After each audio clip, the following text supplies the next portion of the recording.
श्री वल्लभ ने शरण जय रहिए आनंद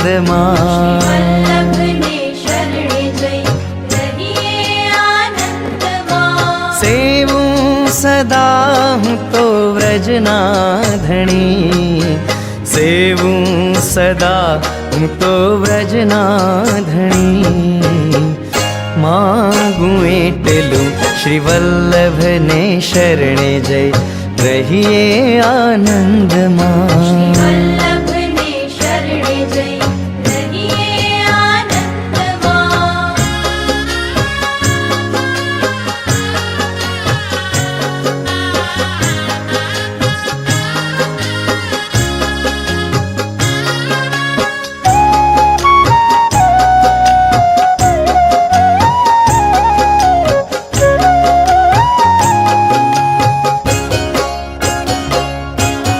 वैष्णवनो संग थाय तन मन ना दोष जाय।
हूँ तो जाऊँ वल्लभ कुलवारणे हारे हूँ तो जाऊँ वल्लभ कुल निवारणे हारे हूँ तो जाऊँ वल्लभ कुलवारणे हारे हूँ तो जाऊँ वल्लभ कुल निवारणे हारे हो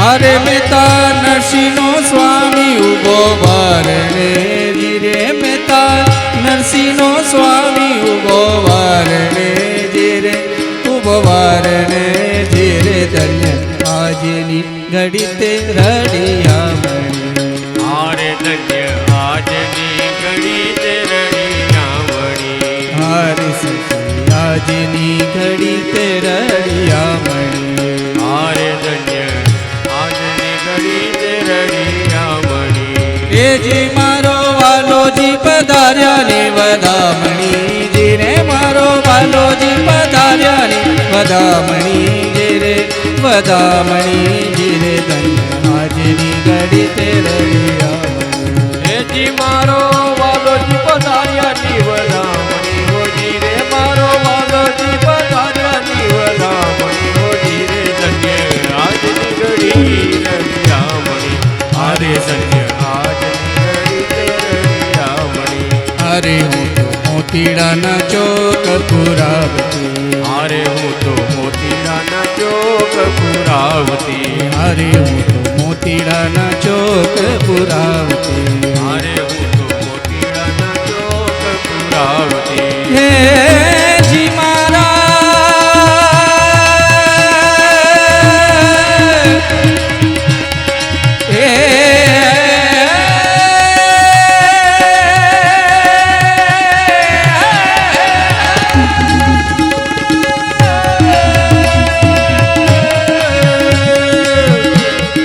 હે જી મારા વાલાજીની વાલાજીની વાલાજીની આરતી ઉતારતી જીરે મારા વાલાજીની આરતી ઉતારતી જીરે ધન્ય આજની ઘડી તે રડિયામણી એજી મારા વાલાજી મારા વાલાજી આરતી ઉતારતી હોજી રે મારા વાલાજી આરતી ઉતારતી હારે ધન્ય આજની ઘડી તે રડિયામણી હારે ધન્ય આજની ઘડી તે રડિયામણી જી મારો વાલોજી પધાર્યા ને વધામણી જીરે ધન્ય આજની ઘડી તે રડિયામણી એજી મારો વાલોજી પધાર્યાની વધામણી હોજી રે મારો વાલોજી પધાર્યાની વધામણી હોજી રે ધન્ય આજની ઘડી રડિયામણી હારે ધન્ય આજની ઘડી રડિયામણી ઓ હરે ધન્ય આજની ઘડી તે રડિયામણી હારે ધન્ય આજની ઘડી તે રડિયામણી આજની ઘડી તે રડિયામણી હારે ધન્ય આજની ઘડી તે રડિયામણી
रूपनां विभेदेन जगत्क्रीडति यो यत् सौन्दर्यं निजरदगतं प्रकटितं स्ते गूढभावात्मकं रूपं च पुनस्तदन्तरगतं प्राविविशत्स्वप्रिये संश्लिष्टाौ भयोर्बभौ रसमयः कृष्णो हि तत्साक्षिकम् रूपं तत्तृतीयात्मकं परमविध्येयं सदा वल्लभम् श्रीमदाचार्यचरणं शरणं सर्वदेहिनाम् अशेषदोषदहनं मस्तके राजतं मम।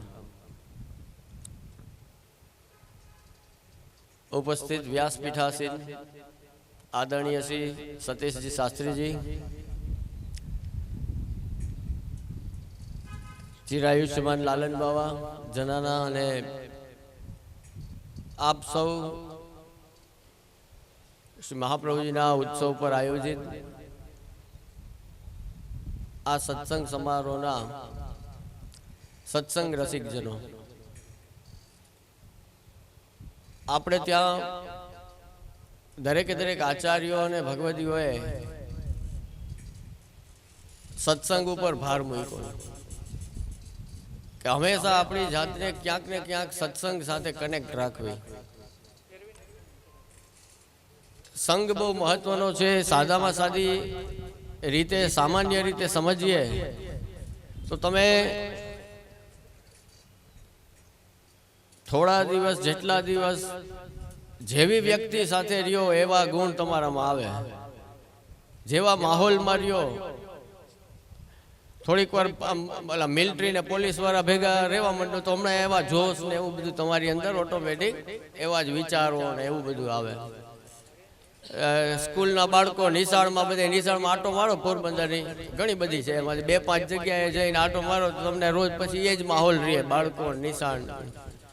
તો આ એક હ્યુમન સાયકોલોજી છે કે જે જગ્યાએ જેવા લોકો સાથે જે રીતે આપણે રહીએ એના ગુણ, એવો માહોલની અસર આપણી ઉપર થાય. તો શ્રી મહાપ્રભુજી આજ્ઞા કરે છે કોની સાથે રહેવું? તો કે ઠાકોરજી સાથે રહ્યો. તમારા સંસારમાં પ્રભુ બિરાજે અને એની સેવા કરો તો એના ગુણ આપણામાં આવે. હવે બધાને શક્ય નથી કે ઠાકોરજીને ઘરે પધરાવીને સેવા કરી શકે, કારણ કે બધાને એવા ભાગ્ય નથી. જે બિરાજે છે એ તો 100% ભાગ્યશાળી જ છે, પણ બધાને એવા ભાગ્ય ના હોય, અનુકૂળતા ના હોય કે ઘરે ઠાકોરજીની સેવા કરી શકે. તો એના માટે આપશ્રીએ કથા પક્ષ આપ્યો છે કે સેવાયામ વા કથાયામ વા યસ્યા શક્તિ દ્રઢા ભવે યાવત જીવમ તસ્ય નાશો નોકવાપી તિર્મતેર્મમ. આપશ્રી આજ્ઞા કરે છે કે સેવા અને કથા બંને જરૂરી છે, પણ અગર આપણાથી સ્વરૂપ સેવા નથી નિભતી, નથી થઈ શકતી તો શું કરવું? તો કે નામ સેવા કરો. એક સેવા પક્ષ છે, એક કથા પક્ષ છે. તો સંગ કોનો કરવો? તો કે આપણા પુસ્તકોનો, આપણા ભગવદીઓના, આપણા ભગવત ચરિત્રોના. એ પરંપરા ભાગવતથી ચાલુ થાય. ભાગવતજીમાં જે ભગવત ચરિત્રો છે, ભગવાનની અને એના ભક્તની કથાઓ છે, એ ચરિત્રોથી આપણે સમજી શકાય. ભલે મર્યાદા ભક્તો હોય પણ એની ભક્તિ, એની દ્રઢતા, એમનો વિશ્વાસ, એ બધા એ ધ્રુવજી કે પ્રહલાદજી કે એ બધા પાત્રોથી આપણને સમજાય છે. તો એ ભક્તિ પરંપરા ભાગવતથી સ્ટાર્ટ થઈ અને પુષ્ટિ માર્ગના 4 પ્રમાણમાં શ્રી મહાપ્રભુજી શ્રીમદ ભાગવતને લાગ્યું. વેદાહ શ્રી કૃષ્ણ વાક્યાની વ્યાસ સૂત્રાણી ચૈવહી સમાધિ ભાષા વ્યાસસ્ય પ્રમાણમેતત ચતુષ્ટયમ. તો એ સમાધિ ભાષા વ્યાસજીએ જે દર્શન કર્યા અને એ 18,000 શ્લોકમાં વિસ્તાર થયો, એ શ્રીમદ ભાગવતથી એ પરંપરા શરૂ થઈ અને છેટ પછી કેટલા કેટલા કેટલા ભક્ત ચરિત્રો અને ભગવદીઓ એ ભક્તિમાં માર્ગ ઉપર ચાલ્યા છે. તો પ્રભુને પ્રાપ્ત કરવાનો સરળ ઉપાય કે સીધા ભગવાનનું નામ લ્યો એ તો ઉત્તમ છે જ, પણ ડાયરેક્ટ નામ લેવામાં જેટલી કૃપા થવી જોઈએ એટલી કદાચ ના એ થાય, કારણ કે આપણી યોગ્યતા, આપણી પાત્રતા કેવી છે, કેટલી છે એ આપણને ખ્યાલ નથી. તો એના માટેનો રસ્તો આપ શ્રી મહાપ્રભુજી આજ્ઞા કરે છે કે આપણા માર્ગમાં આગળ વધવા માટે શું જોઈએ? તો કે મોટાઓની કૃપા જોઈએ. મહતામ કૃપયા યાવત અને મહતામ કૃપયા યદવત, ત્યાં સુધીની આજ્ઞા કે મોટા ભગવદીઓની કૃપા જેટલી અને જેમ થાય ને એમ આ માર્ગમાં આગળ વધી શકાય એમ છે. સીધી આજ્ઞા. એટલે અષ્ટસખાઓનું ચરિત્ર આ વખતે રાખવાનું મારે શાસ્ત્રી સાથે ફોનમાં વાત થઈ કે ઘણો સમયથી ઈચ્છા હતી કે આપણે આ પાછું પોરબંદરમાં લગભગ 25-30 સાલ હો ગયો, 2-3 દાયકાઓ પહેલા શાસ્ત્રીજી પોતે જ અષ્ટસખા ઉપર અહીંયા સુંદર 8 દિવસનો આનંદ કરાવેલો. તો એ જ ફરી આનંદ આપણે આ વખતે મહાપ્રભુના ઉત્સવ ઉપર તાજો કરીએ કે એ જે અષ્ટસખા શ્રી ગુસાઈજીએ જેનું સ્થાપન કર્યું, શ્રીનાથજીને 3 રીતે લાડ લડાવવાના છે, રાગ, ભોગ અને શૃંગારથી. તો આપશ્રીએ દરેકમાં વિસ્તાર કર્યો છે અને રાગ માટે એ રાગની સેવા સોંપી આ અષ્ટછાપ ભગવદીઓને કે તમે આ કીર્તનો દ્વારા, એટલે ખાલી અષ્ટસખા કીર્તન ગાય છે તો એ કઈ સામાન્ય કાવ્ય કે કવિતા કે ગીત નથી, પણ જે દર્શન એમને ઠાકોરજીએ કરાવ્યા છે એ દર્શનનું વર્ણન એમણે કીર્તનોમાં કર્યું છે. અને એટલું પણ નથી, ખાલી દર્શનનું વર્ણન પણ નથી, પણ એ વર્ણન કરીને આપણે ગાયું છે તો શ્રીનાથજી પ્રસન્ન થયા છે. એ એની ખૂબી છે. ગાય તો ઘણાય, ગાય તો આપણે બધા ગાય જ રોજ, ક્યાં ઠાકોરજી રાજી થાય, પણ અષ્ટસખા ગાય એમાં ઠાકોરજી રાજી થાય, એમાં પ્રસન્ન થાય. કુંભનદાસજી ગાય, સુરદાસજી ગાય, તો એમાં શ્રીનાથજી બાબા પોતે પ્રસન્ન થાય છે. એટલા માટે એને સખા કહે છે. એટલે કીર્તનિયામાંથી સખા બનવા માટે આ અષ્ટસખાની કૃપા બહુ આવશ્યક છે. કાં આપણે ખાલી ગાયક હોઈએ, ખાલી કીર્તનિયા હોઈએ, પણ એમાંથી એ બધા તમે એ કીર્તનિયા અમે ના જો, આપણે બધા કીર્તન કરીએ. હા, પુષ્ટિ માર્ગમાંથી બધા કીર્તન તો ગાતા જ હોય ને. એટલે ખાલી કીર્તનિયા નથી બનવાનું આપણે, મારું કહેવાનું એ જ. ખાલી આપણે કીર્તન કરવાના નથી, પણ એ કીર્તન દ્વારા પ્રભુને લાડ લડાવવાના છે, એની પ્રસન્નતા પ્રાપ્ત કરવાની છે. એ આપણો રસ્તો છે. તો આજે પ્રથમ દિવસે શાસ્ત્રીજીનો આગ્રહ હતો કે આપનાથી મંગલાચરણ થાય અને પ્રારંભ થાય.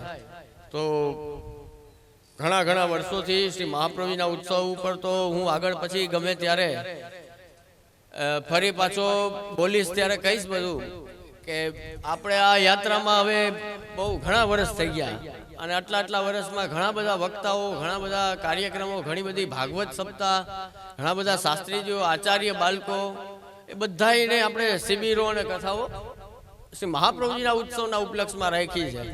અને આ વર્ષે અમારે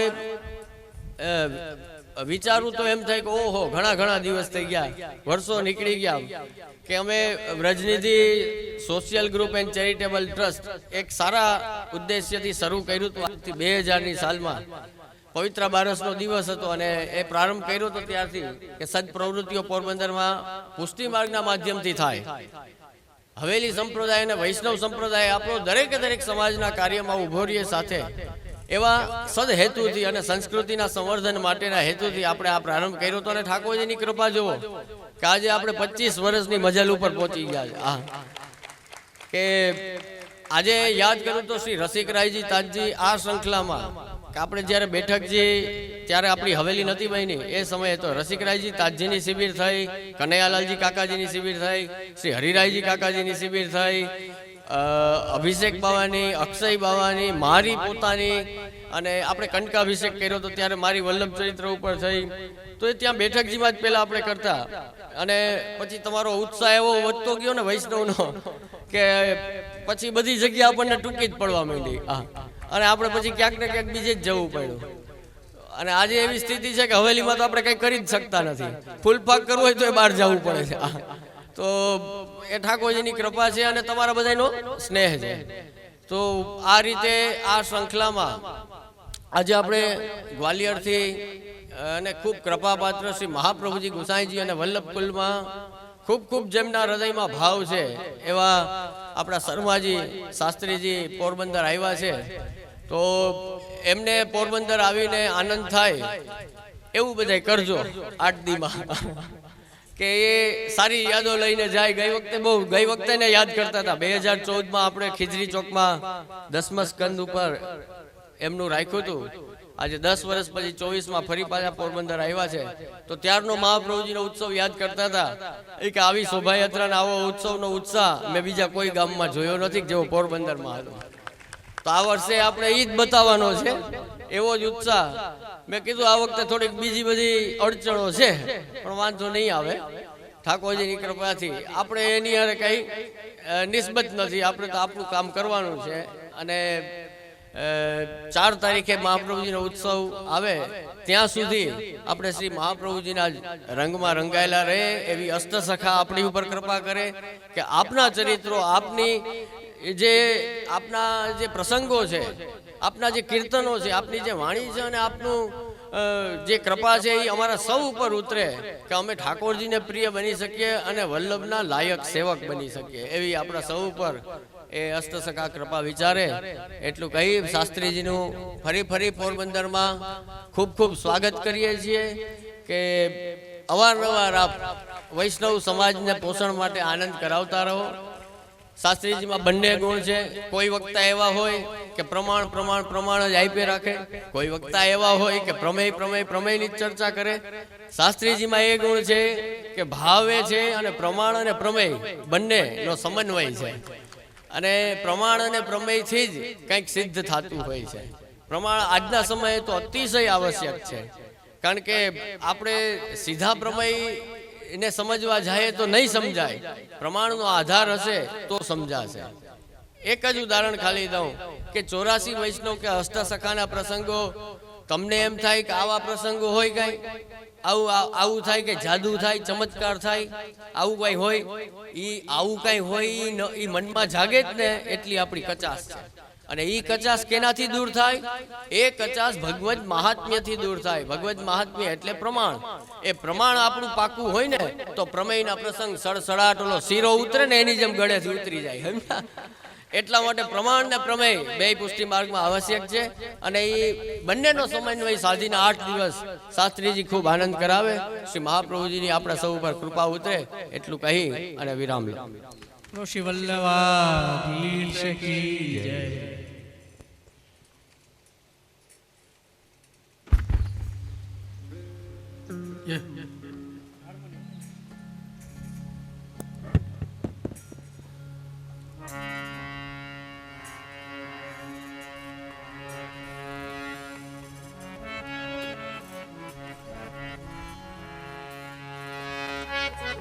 માટે તમે માર્ગદર્શન કરવા માટે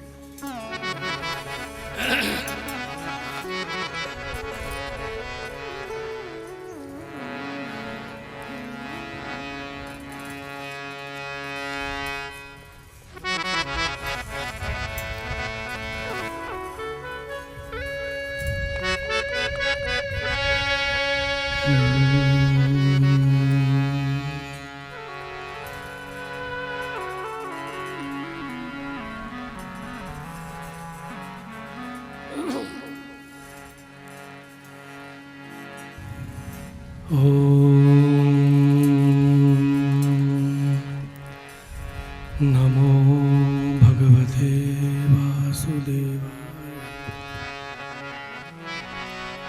श्री कृष्ण शरणं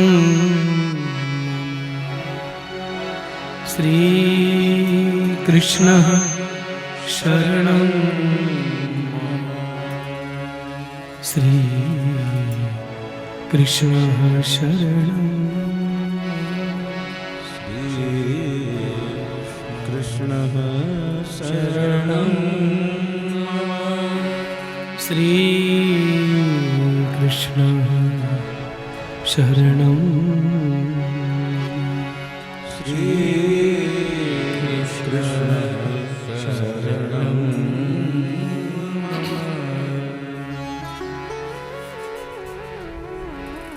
नमो भगवते तस्मै कृष्णायाद्भुत कर्मणे रूपनाम विभेदे जगत् क्रीडति यो यतः।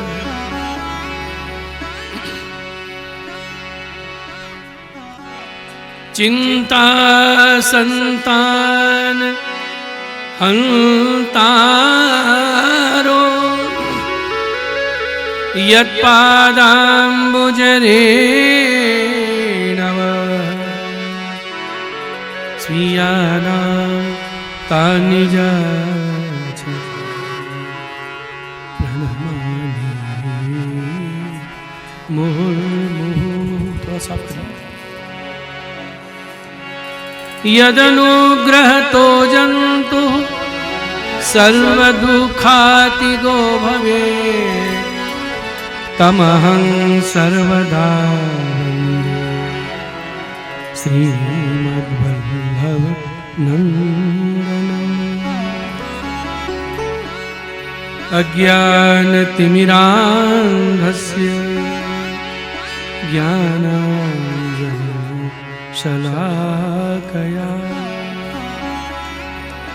चक्षुरुन्मीलितं तस्मै श्री गुरवे नमः।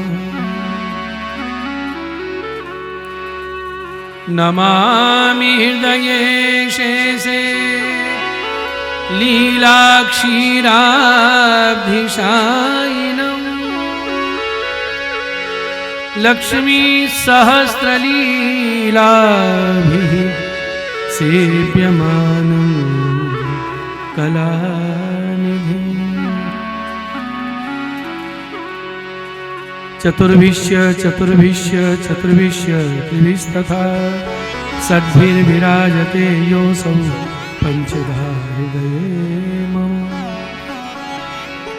अज्ञानतिमिरान्धस्य ज्ञानाञ्जनशलाकया चक्षुरुन्मीलितं येन तस्मै श्रीगुरवे नमः।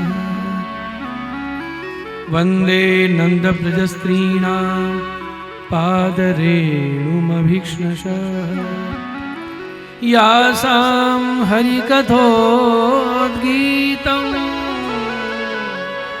पुनाति भुवनत्रयम्। श्रीमद्भागवतं वन्दे भक्तिमुक्तिप्रदायकम् व्यासं व्यासात्मजं चैव सूतं श्रीसनकादिकाम्।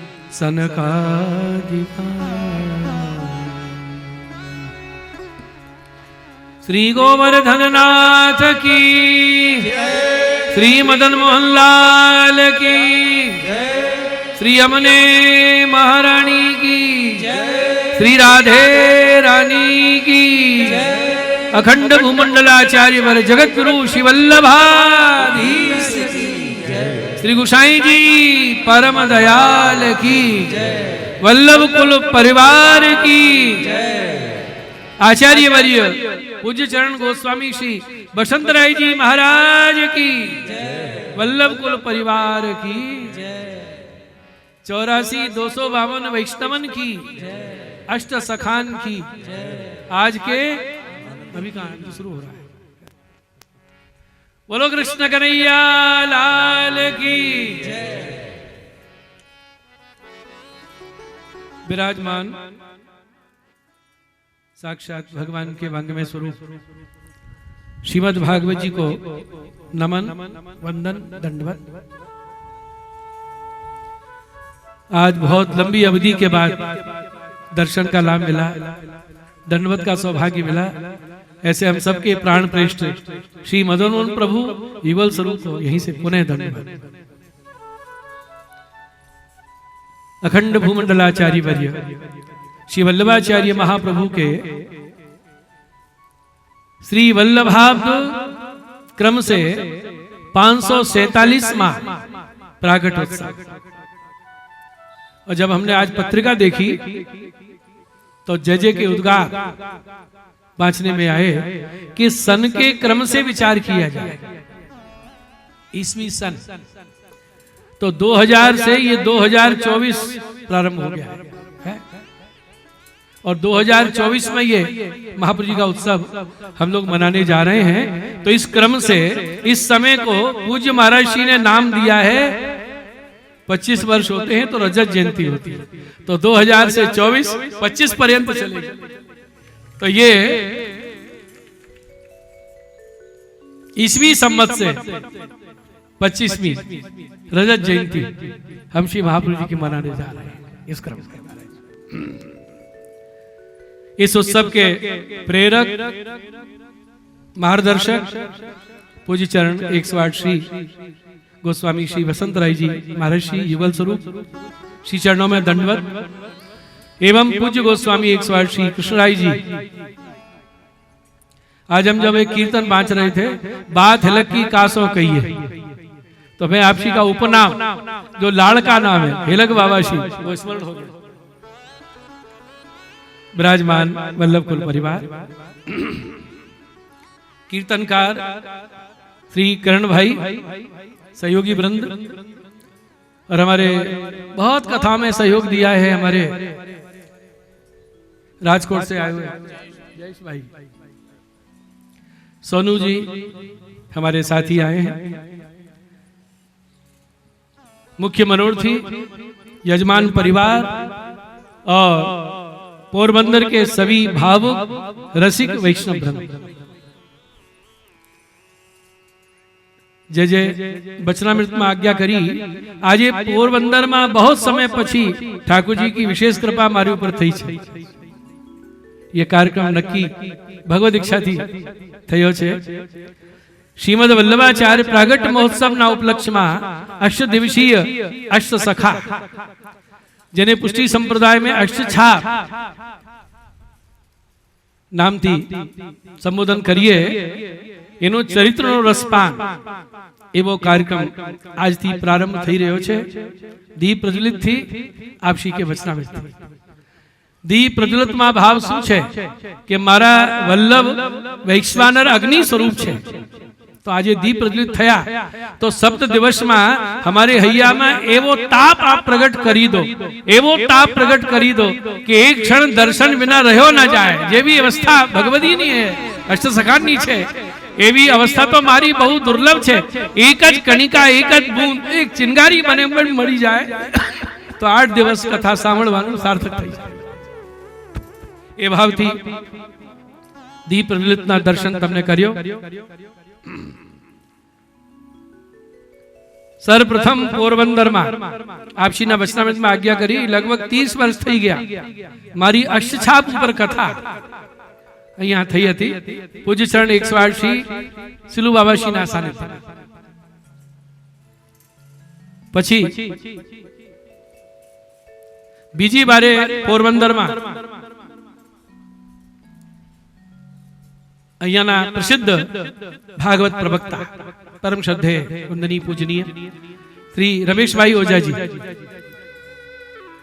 इन्हें सांदीपनी आश्रम में मारी कथा इन्हें राखी। त्या जय जय पधार्या और जय जय ने सांवड़ता प्रेरणा थई कि आवता वल्लभ जयंती ऊपर शास्त्री जी की कथा अहिया मारे पोरबंदर में राखवानी छे। तो इन्हें कार्यक्रम ना बहु वर्ष थई गया, माने लगे 10 वर्ष थई गया। आजे पुणे कृपा विचारी ठाकुर जी तो 30 वर्ष नु गैप पछी 10 वर्ष नु गैप 40 वर्ष पछी आज तीजो कार्यक्रम अहिया आप श्री ना चरण सानिध्य में लाभ प्राप्त थई रह्यो छे। बधाने बहुत बहुत भगवत स्मरण। तमारे हैया में तमारा प्राणपेश ठाकुर जी विराजी रह्या छे, एने हूँ वंदन करूं छूं, नमन करूं छूं। और आजनी कथा प्रारंभ करें। थोड़ा आवाज ऊंची देखो, अहिया गुजराती चाल से, हिंदी चाल से, ब्रज भाषा चाल से और बीजी भाषा तमे आज्ञा करो ए चाल से। गुरुदेव कृपा थी माने मराठी आवड़े छे, बंगला आवड़े छे, पंजाबी गुरमुखी हूँ भणुं छूं, बधा छे। तो जो हाथ उभा करीने जे भाषानी माने आदेश आपे भाषा निकळे। बहु ग्रंथ छे मारे संग्रहालय, તમે આશ્ચર્ય કરજો, ગુરુ ગ્રંથ સાહિબ છે ગુરુવાણીમાં, હું ભણું છું, બધું ભણી લીધા. अब तो मारे वल्लभ ની વાણી ને સિવા दूसरी ભણવાની ઈચ્છા ના હોય, ઈચ્છા ના થાય. बोलो श्री वल्लभाधीश की. आज से प्रारंभ हो रहा है कार्यक्रम अष्ट सखा चरितामृत पाठ.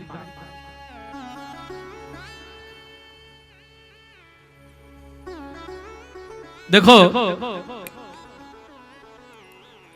भक्ति मार्ग में ये 3 तत्व हैं, हरि, गुरु और वैष्णव. कोई भेद नहीं है.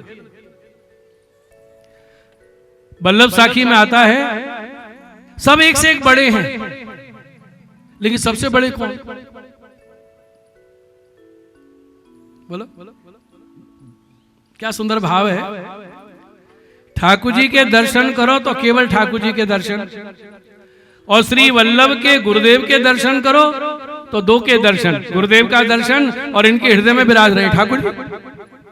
ठाकुर जी के दर्शन में केवल भगवत दर्शन, और गुरुदेव के दर्शन में ठाकुर जी और गुरुदेव का दर्शन, और भगवतियों के दर्शन करो तो उनके हृदय में गुरुदेव वल्लभाधीश और वल्लभाधीश के हृदय में ठाकुर जी, 3 दर्शन થઈ જાય. इसलिए भगवदीय, भगवदीय दी उपसर्ग है. भगव, भ माने भगवान विराज रहे हैं जिनमें, ग गुरु वल्लभाधीश विराज रहे हैं, और वह वैष्णव तो वो स्वयं है ही.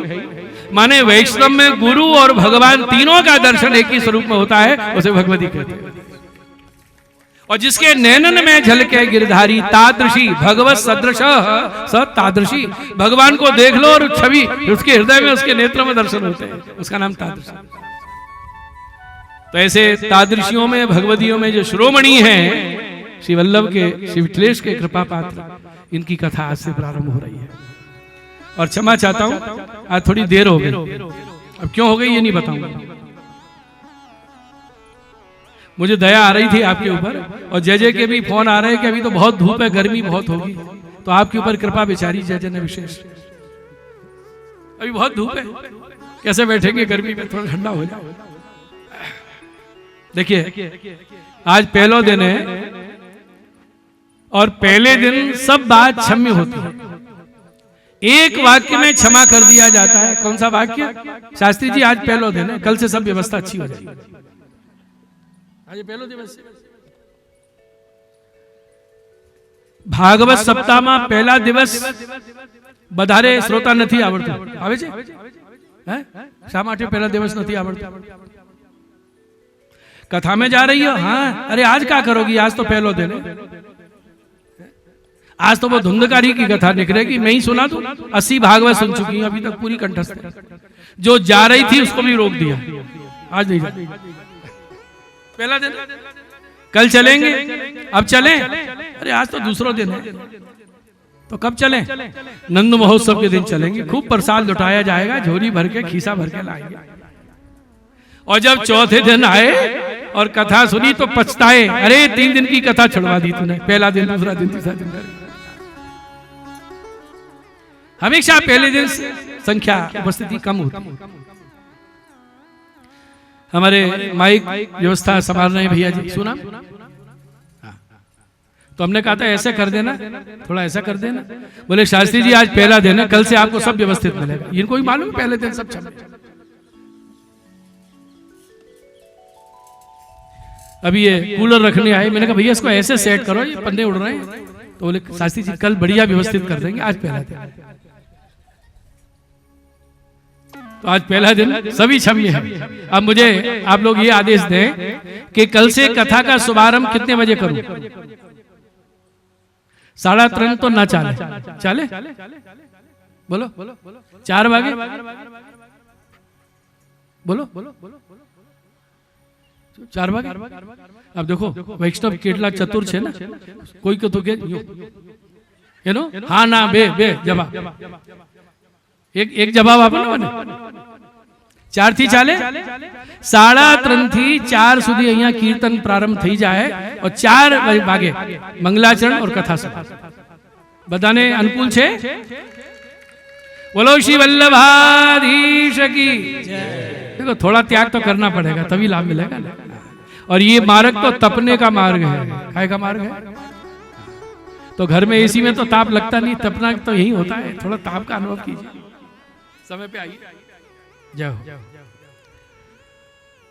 आज से जो कथा प्रारंभ हो रही है ये कथा का फल है।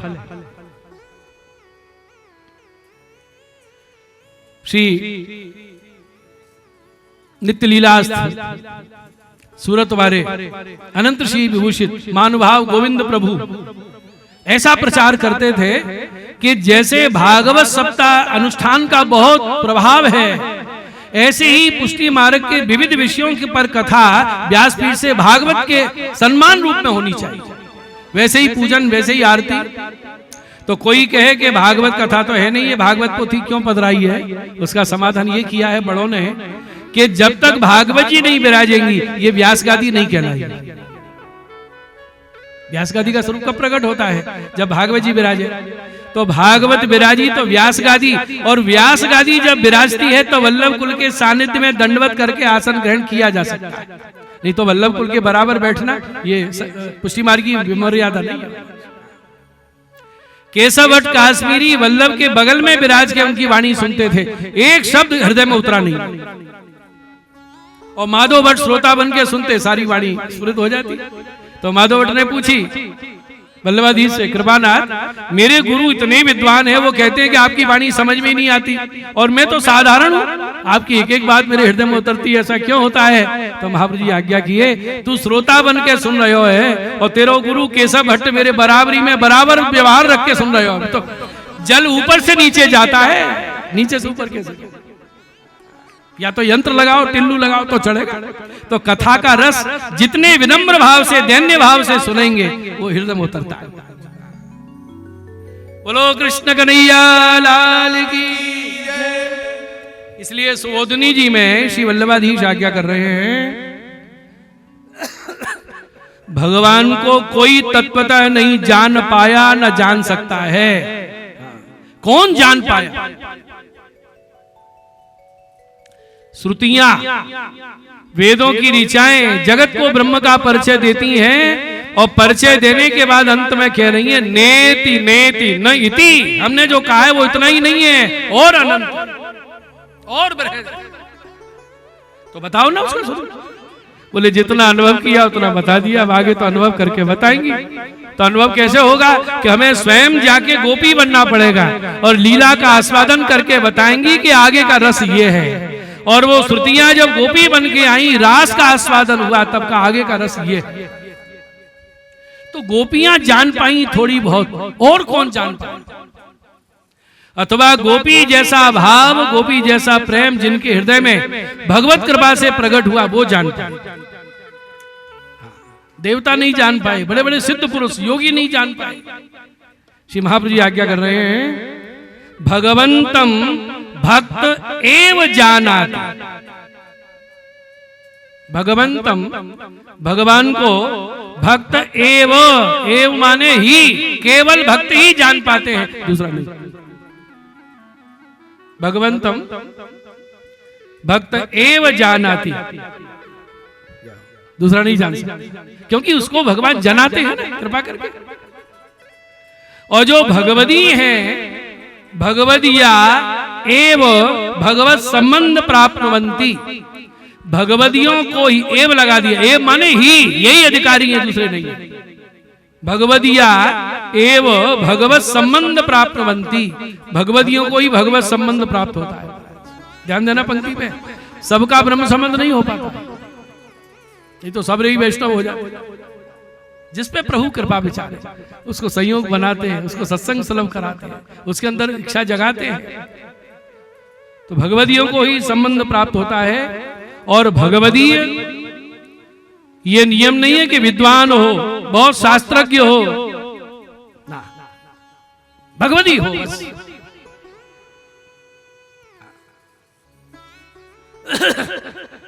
बोलो श्री वल्लभाधीश की।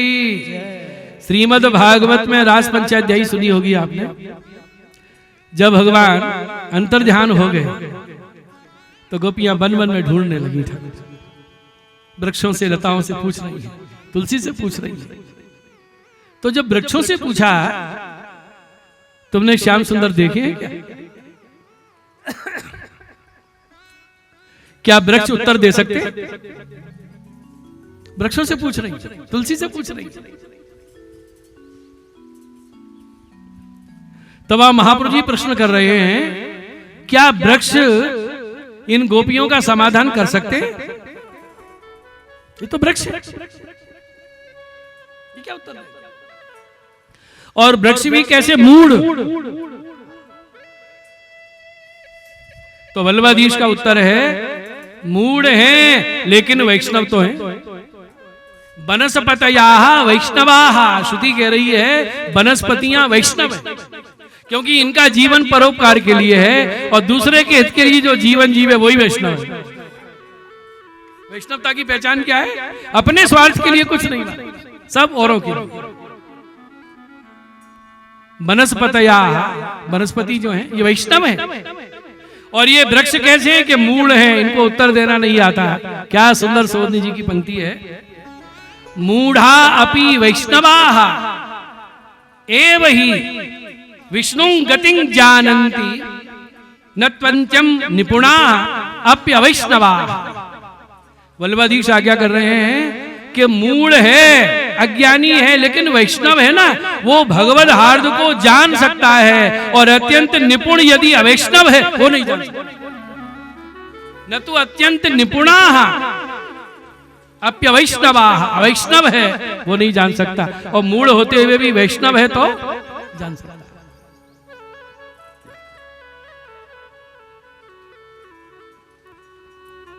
आपने संप्रदाय के इतिहास में सुना होगा, 10 दिगंत विजयी श्री पुरुषोत्तम जी महाराज कितने ग्रंथ लिखे। हरिराय महाप्रभु जी एक ही समय, क्योंकि हरिराय जी बहुत लंबी अवधि तक विराजे, 125 वर्ष भूतल पर। थोड़ा वो कर दो, वेश दे दो, थोड़ा सा हल्का सा इको डाल दो। तो एक प्रसंग है, पुरुषोत्तम जी ऐसे आचार्य महाराज, आज भी विद्वानों के बीच में ये ग्रंथ वल्लभाचार्य विरचित है, इसका प्रमाण ढूंढना हो तो पुरुषोत्तम जी की वाणी को देखते हैं कि उन्होंने कुछ लिखा है तो वल्लभाचार्य विरचित, और पुरुषोत्तम जी ने कुछ नहीं लिखा है तो ये महाप्रभु जी का ग्रंथ नहीं। ऐसे और सुबोधनी जी कैसी है, ये कृपा से लगती है, अर्थ उतरना चाहिए कि हाँ महाप्रभु जी का हार्द ये है, और नहीं लगे तो नहीं लगे।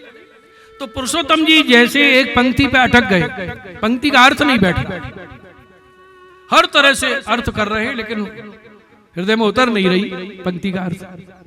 बड़ी देर हो गई और बहू जी ने अपनी खवासिन को आज्ञा दी, तैयारी सजी है, जय जय को विनती करके आप भोजन को पधारें। वो खवासिन आई, जय जय तैयारी सजी है, पधारो भोजन। हाँ चलेंगे, अभी जरा पंक्ति का अर्थ कर। चली गई। अब थोड़ी देर बाद फिर बहू जी आज्ञा की, दोबारा आई,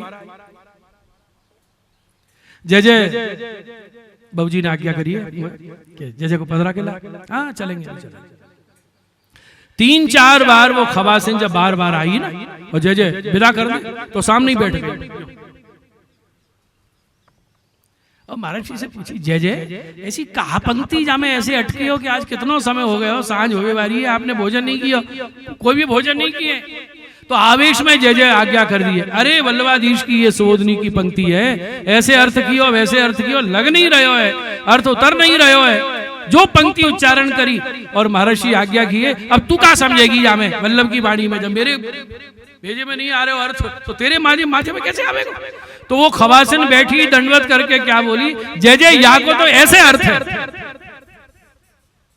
जो उसने अर्थ किया। महाराज आवेश में भय ठाड़े और बाबू प्रणाम कर रहे हैं कि तेरे हृदय में वल्लभ विराज के अर्थ कर। जी बता जे अर्थ तो कैसे स्फुरित भयो, तो कांप पे लगी कि जय जय प्रणाम कर रहे हो, मैं तो दासी हूं। वो क्या बोली, जय जय जब कछु समय में हरिराय महाप्रभु जी की खबासी सेवा में हती और संजा को आप वचनामृत करते तो यह पंक्ति को ऐसा अर्थ मैंने हरिराय जी के मुखार में से। अब देखिए प्रमेय का विषय है, ये प्रमेय से सिद्ध होता है। इसलिए वल्लभाधीश आज्ञा कर रहे हैं, भगवदिया एव भगवत संबंध प्राप्त बनती, भगवदियों को ही भगवत संबंध प्राप्त होता है और भगवदी हृदय भी भगवत स्वरूप को, भगवत लीला को, भगवत हार्द को समझ पाता। भले वो मूढ़ हैं, पढ़े लिखे नहीं, पुराने वैष्णव पढ़े लिखे नहीं होते थे, अंगूठा छाप, लेकिन ऐसे गहरे भाव खोलते थे कि बड़े बड़े विद्वान भी चकित हो जाते। ये बात, ये सब अनुभव गम्य कृपा से। तभी तो गोपियों ने कहा है वेणु गीत में, मूढ़ होना ज्ञान मार्ग में उचित नहीं है, लेकिन भक्ति मार्ग में मूढ़ से मूढ़ है, अगर भक्त है तो श्रेष्ठ है।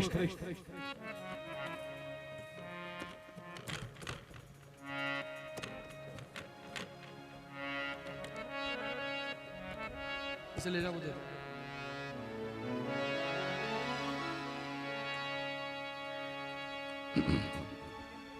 धन्यास्म मूढ़मतयो पिहरिण्येता या नंद नंदन मुपात विचित्र वेशम। अब मुझे भागवत जी में भी प्रवेश नहीं करना है, इस श्लोक में प्रवेश कर गए तो सांझ हो जाए, वो विषय कभी प्रभु कराएंगे। तो भाव यह है कि भगवदियों की कथा बहुत दुर्लभ है, और उसमें भी अष्टसखाओं की कथा। देखो भागवत जी के 9वें स्कंद में भक्तों की कथा सुनाई है, फिर 10वें स्कंद में भगवत लीला का वर्णन किया। क्यों? भगवदियों की कथा सुनने से भगवत कथा झेलने की पात्रता प्राप्त होती है।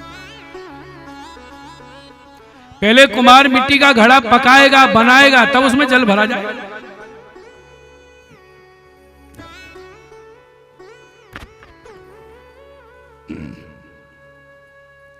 और सुनिए, जब भगवत कथा सुनाई जाती है, उसके श्रोता भक्त हैं, वैष्णव हैं, और जब वैष्णव की कथा सुनाई जाती है, उसके रसिक श्रोता स्वयं ठाकुर जी।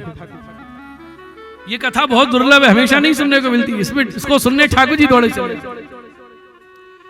बोलिए गोवर्धन नाथ की।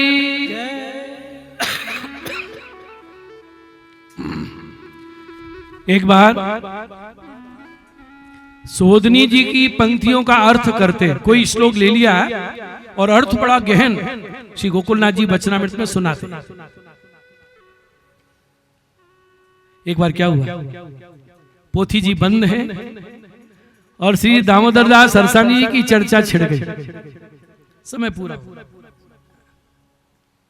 कथा का समय पूरा हो गया, सत्संग का वचनामृत, और जय जय गादी से नीचे पधारवे लगे तो एक वैष्णव ने खड़े होकर विनती करी, जय जय आज कथा तो भई नहीं, पूरा समय बातन में ही निकल गया।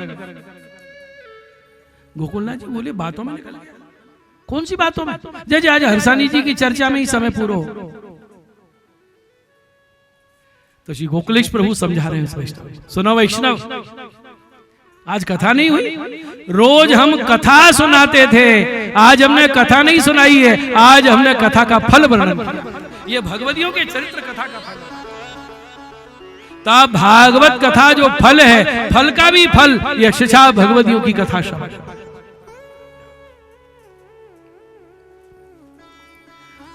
नित्य एक एक भगवदी का प्रसंग श्रवण करेंगे, और जिन भगवदी का प्रसंग हम लोग श्रवण करेंगे, उस दिन की कथा का मंगलाचरण उन्हीं भगवदी की कीर्तन से, उनकी वाणी से प्रारंभ करेंगे। मंगलाचरण भी उन्हीं का कीर्तन। आइए, आज अष्ट सखाओं में सबसे वयोवृद्ध प्रथम जो महाप्रभु जी के सेवक हुए श्री कुम्मन दास जी, उनका परिचय प्राप्त करें।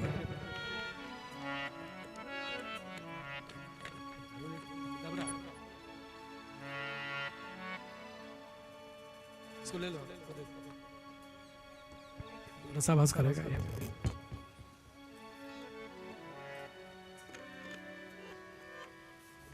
बजाय नहीं है, ले जाओ आप कर लेना, और चलो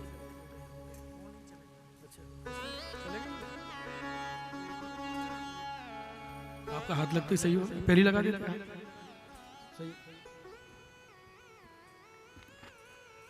श्री गोवर्धन नाथ की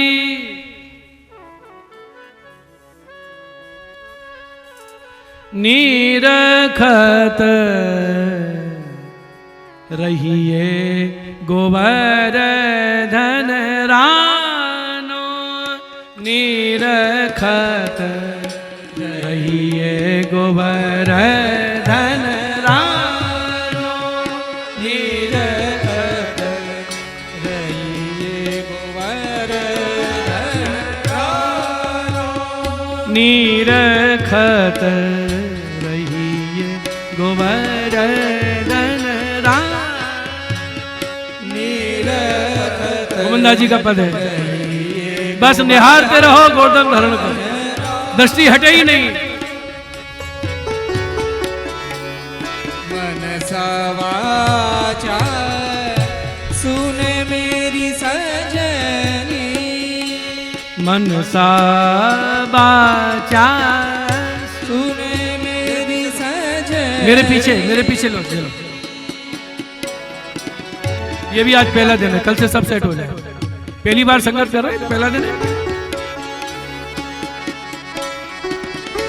क्या सुन मेरी सजनी, मनसा वाचा सुने मेरी सजनी, मन ही नहीं के हाथ बिकानो, मन ही नहीं के हाथ बिकानो, निरखत रहिए गोबर रानो, निरखत नीलकंठ गोवर्धन रानो। मनसा वाचा कर्मणा मन हरण कर लिया है ठाकुर जी।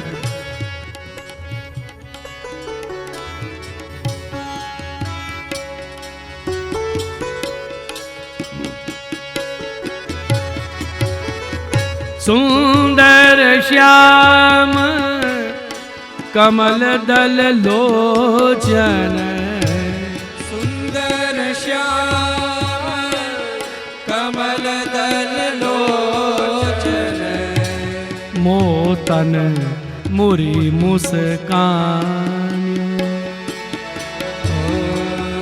मोतन मोरी। देखो ये अंत्य साक्ष्य है, स्वयं की वाणी प्रमाण है। कमल दल लोचन गोवर्धन धड़ शिना जी, मोतन मुरी मुस्कानियो, मुरी माने मुड़ के मुस्काना। जो पधार रहे ठाकुर जी, कुमनदास जी आ रहे और शिना जी कैसे मुस्कुरा रहे, गर्दन घुमा के मुड़ के मुस्कुरा के देख, कटाक्ष भी हो रहा है और मुस्कान प्रकट। क्या शान है।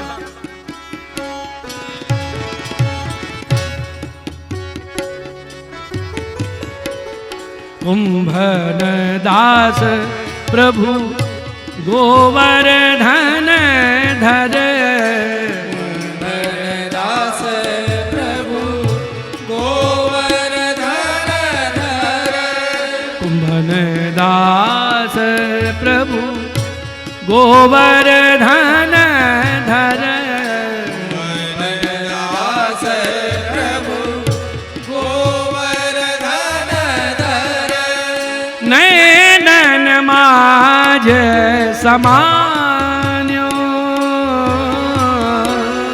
नैनन माज समान, निरखत रहिए गोवर्धन राम, नीरखत रहिए गोवर्धन राम।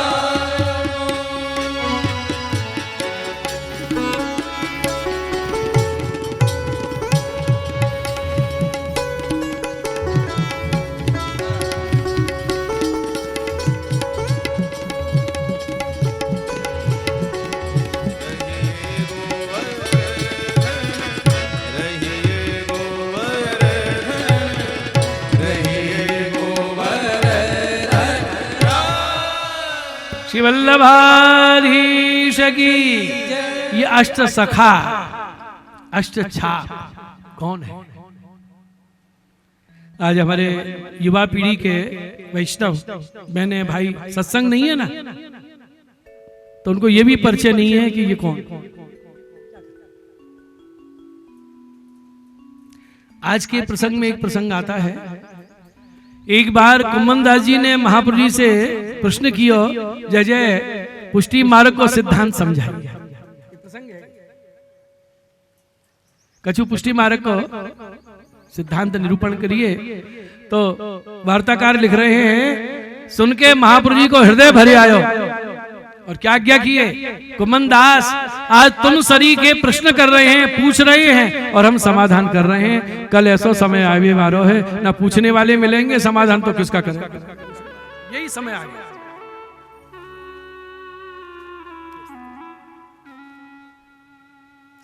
हमारे ग्वालियर एक वल्लभकुल बालक विराजे वैष्णव आए हैं, तो जय जय वचनामृत के बाद आज्ञा किए, कछु पूछो, प्रश्न करो। अब आधा घंटा उनको सोचने में निकल गया, क्या पूछो क्या पूछे। तुम्हारे मन में कोई शंका न थी? मैंने कहा जय जय जिसको कोई शंका नहीं है वो तो वैसे ही कृपा पात्र बने। संशय आत्मा विनश्यति, गीता में कह रहे हैं भगवान, इनमें शंका ही नहीं। अरे कोई शंका है क्या, पूछो।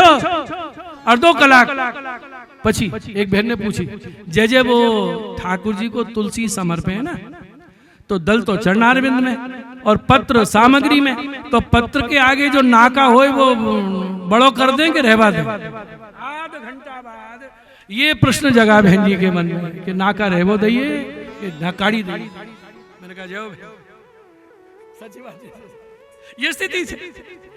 कुम्मनदास आज तुम पूछ रहे हो, हम समाधान कर रहे हैं, कल ऐसा समय। तो ये सत्संग आज के युग में तो अति दुर्लभ, और जिनको मिला है वो वास्तव में सद्भागी। आज के समय आप जो यहाँ उपस्थित हो, मुझे पंक्ति याद आ रही है, ये अवसर जे होते ते महाभाग्य। आप भाग्यवान नहीं, महाभाग्यशाली। इस समय ये वस्तु आपको श्रवण करने का संयोग प्राप्त होगा।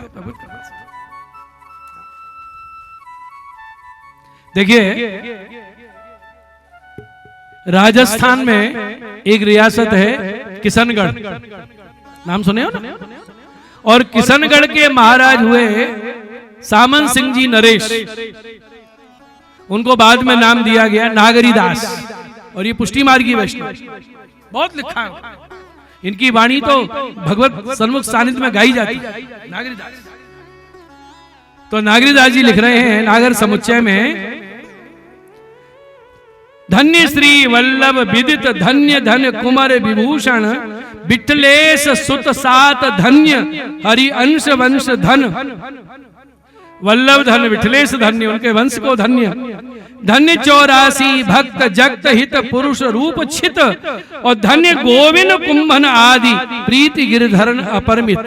इस पंक्ति में लिख रहे हैं छप्पे में कि धन्य गोविंद कुंभनदास आदि अष्ट सखा, जिनकी प्रीत गिरधरन अपरमित, असीम प्रीति जिनकी। और धन्य भान भुव भागवत, ये भूमि का सूर्य भागवत। नागरिया हिम तम हरण, और धन्य धन्य फिर धन्य है महामंत्र केवल शरण। रात दिन महामंत्र अष्टाक्षर जपते थे नागरीदास, और उनसे कोई कि आपको इतना शान साक्षात्कार होता है, किसकी कृपा से? बोले मेरे तो वल्लभ विठल ठाकुर सब महामंत्र अष्टाक्षर में विराजमान, सिद्ध था उनको। एक पंक्ति में लिखा है, प्रकटित वल्लभ बदन तिहि शरण मंत्र की मैं शरण। जो मैंने वल्लभ कुल के मुख से अष्टाक्षर मंत्र सुना है, उसकी शरण में। महामंत्र केवल शरण। एक भी चीज पकड़ ली जाए ना, सेवा हो, सत्संग हो, स्वाध्याय हो, सुमिरन हो, दर्शन हो, एक भी जीवन में पकड़ ली जाए, वही कृतार्थ कर देती है। बोलो कृष्ण कन्हैया लाल की। श्री कृष्ण शरणं मम, इसको भी अशुद्ध बोलते हैं। कोई शरणम बोल रहा है, कोई मम कर रहा है, कोई ममः। मंत्र यदि अशुद्ध उच्चारण होता है तो उसका लाभ प्राप्त नहीं होता। भगवान नाम चाहे जैसा लो, लेकिन मंत्र गुरुमुख से जैसा सुना है वैसा ही उच्चारण होना चाहिए। अभी बात आई ना कि मूल होते हुए भी भगवतियों का स्वरूप अलौकिक होता है। एक बहन जी मिली मुझे कथा में, क्या बोली, शास्त्री जी ये युगल मंत्र है, श्री स्वामिनी जी कृष्ण ठाकुर जी दोनों सामने खड़े हैं, हम उनकी शरण में अथवा वो हमारे शरण्य हैं, शरण में लेने वाले। मैंने कहा बिल्कुल ऐसे ही है। तो इस महामंत्र में दर्शन हो रहे हैं, ठाकुर जी स्वामी जी युगल स्वरूप खड़े हैं। क्या अर्थ किया उन्होंने महाराज, ये कृपा से स्फुरित हुआ, मुझे तो पूरा अर्थ भी याद नहीं है। बोली श्री कैसे लिखोगे, श्री कृष्ण शरणं मम, श्री तो क्या बोली शास्त्री जी, श्री लिखा है ना, ये केवल श्री अक्षर नहीं है, ये स्वामी जी खड़ी है। मैंने कहा कैसे, कि श्री का डंडा और बड़ा डंडा ये दोनों चरण है, खड़ी। और मैंने कहा ये रा का जो डंडा है ये क्या है, बोले दोनों हाथ लंबे कर रही है, पकड़वे के लिए, उठावे के लिए जीव को। अच्छा श्री, और जो गोल घुंडी क्या है, बोले ये तो शास्त्री जी मुखार बिंद है। तो मैंने कहा ऊपर जो ई की मात्रा लगी ये क्या है, तो मुस्कुरा के बोली ऊपर की ई की मात्रा, ये तो स्वामी जी ऊपर साड़ी यो धारण की है, ऐसे दर्शन। तो केवल साधारण बात लग रही है भाव पक्ष की, लेकिन अशिक्षित एक महिला को क्या अक्षर में स्वरूप अनुभव हुआ है, क्योंकि हमारे यहाँ अक्षर में और स्वरूप में भेद नहीं, अक्षर ही ब्रह्म स्वरूप। ऐसे ही कृष्ण का पूरा अर्थ किया उन्होंने। जय हो। तो आज महाप्रभु जी के प्रथम सेवक हुए श्री कुम्मन दास जी, उनका परिचय सुनेंगे। सुनिए, 4 सेवक वल्लभाचार्य जी के, इनका नाम लेने से ही वाणी पवित्र हो जाती है। श्री गोकुलनाथ जी के द्वारा ब्रह्म संबंध हुआ श्री हरिराय महाप्रभु जी का, मालूम है ना। हरिराय जी के दीक्षा गुरु कौन है, श्री गोकुलनाथ जी। और दोनों दैनिक के सागर। गोकुलनाथ जी की भोजन की तैयारी हरिराय जी साजते, सेवा आरती हो गई, अनवसर हो गए, पेंडा बिछ गए, तैयारी करी, भोजन को पधारो।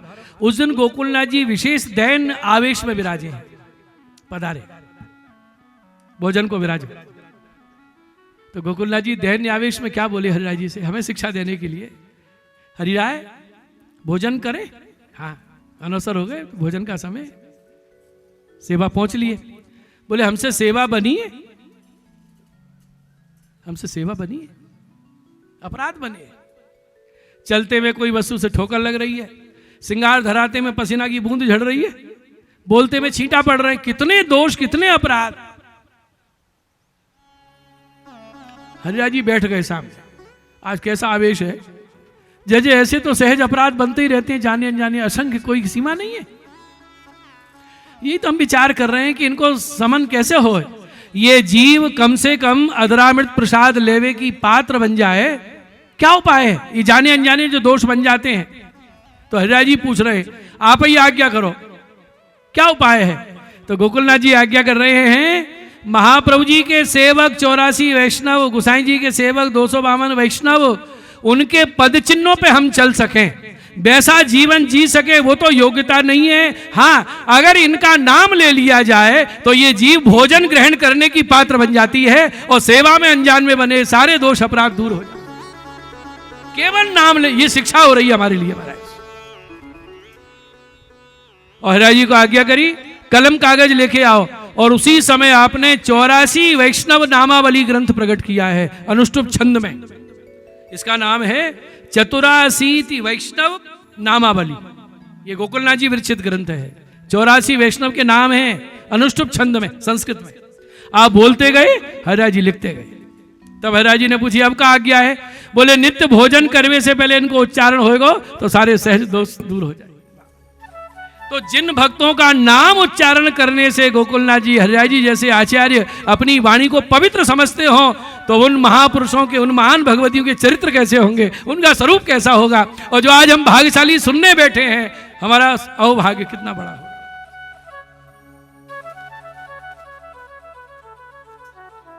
जय हो।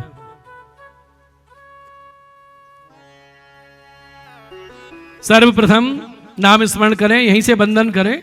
8वां सखा अष्ट द्वार पे विराज रहे हैं गिरिराज जी के चारों ओर।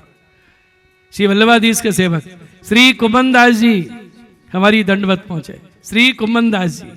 दूसरे श्री परमानंद दास जी, बोलो, श्री सूरदास जी, श्री कृष्णदास जी। ये 4 भगवतियों के चरित्र हम 4 दिनों में आगामी सुनेंगे। और 4 भगवती सेवक श्री विठलनाथ जी, बोलो, गोविंद स्वामी, शीत स्वामी, चतुर्ज दास, नंददास। याद हो गया? जब 1602 में श्रीनाथ जी के मंदिर में ये 8 सखाओं की एक स्थापना की, गुसाई जी ने एक विशेष सम्मान प्रदान किया संवत 1602, और इनको नाम दिया, जो 8 सखाएं हैं उनको नाम दिया अष्टछाप। और विशेषता क्या है, ये गायक भी हैं और कवि भी हैं। कवियों की तरह लेखनी लेके नहीं लिखा, जो देखा सो गाया। कवियों की रचना आपने देखी होगी, पहले लिख लेते हैं फिर उसको सुधारते हैं।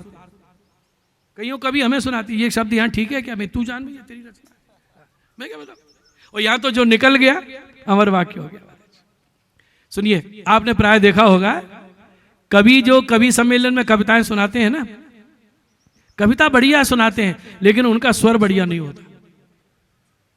कवि अच्छे गायक बहुत दुर्लभ, और जो बहुत अच्छे गायक होते हैं वो कवि नहीं होते, औरों की वाणी चुरा के सुनाते। ये होता है, गायक कवि नहीं होते और कवि गायक नहीं हो सकते। लेकिन हमारे अष्टछाप कैसे हैं, गायक भी स्वयं हैं और रचना करने वाले श्रोमणी कवि भी स्वयं हैं। और जो अपनी कविता रच के स्वयं गावे उनको क्या कहा जाता है, वाग्यकार।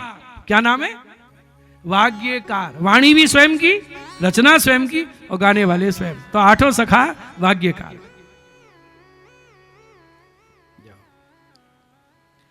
तो कुम्भनदास जी को तो सदा सान भाव है, ठाकुर जी रोज खेल में पधारते।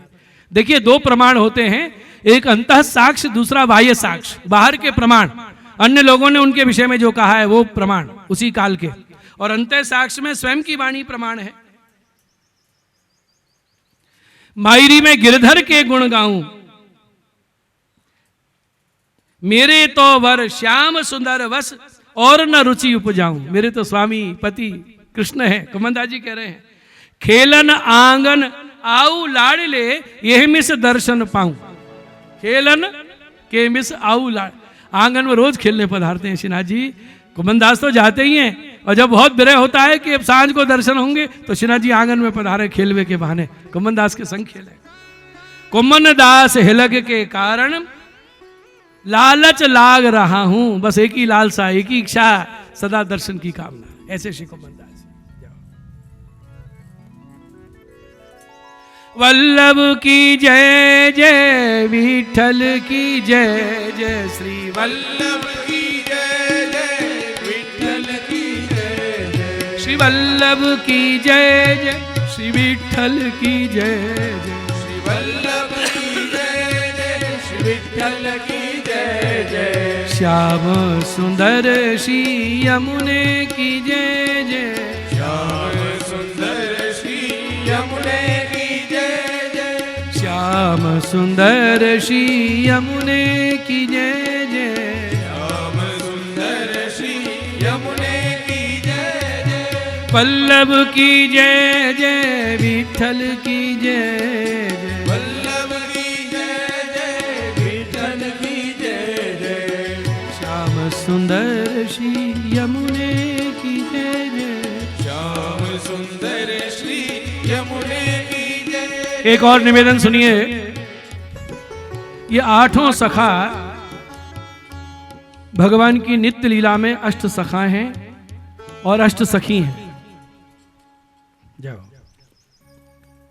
हमारे यहाँ ग्रंथों में प्रमाण मिलता है 8 सखियां नित्य लीला में, और 8 सखा भगवान के साथ गैया चरावे जामे।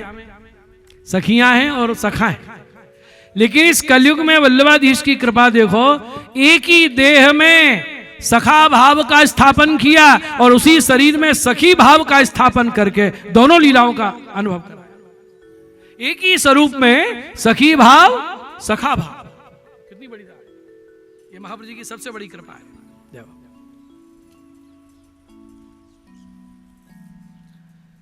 जय हो। हराय महाप्रभु जी ने कृपा करके इन 8 सखाओं के परिचय का निरूपण किया है। श्री कुम्भन दास जी नित्य लीला में अर्जुन सखा हैं और विशाखा सखी हैं। सूरदास जी कृष्ण नाम के सखा हैं, चंपक लता सखी हैं। कृष्णदास जी ऋषभ सखा हैं, ललिता सखी हैं। परमानंद दास जी तोष सखा हैं, चंद्रभागा सखी हैं। चतुर्दास जी विशाल सखा हैं, बिमला सखी हैं। और नंददास जी भोज सखा हैं, चित्ररेखा सखी हैं।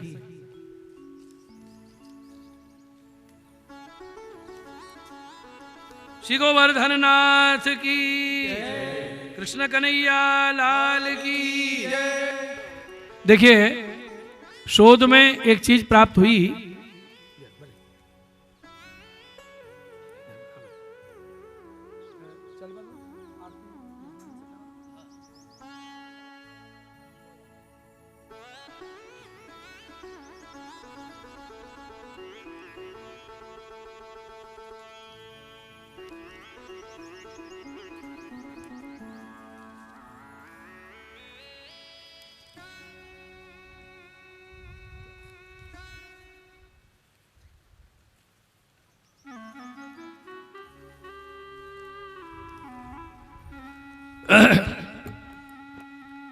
श्री कुम्भन दास जी का परिचय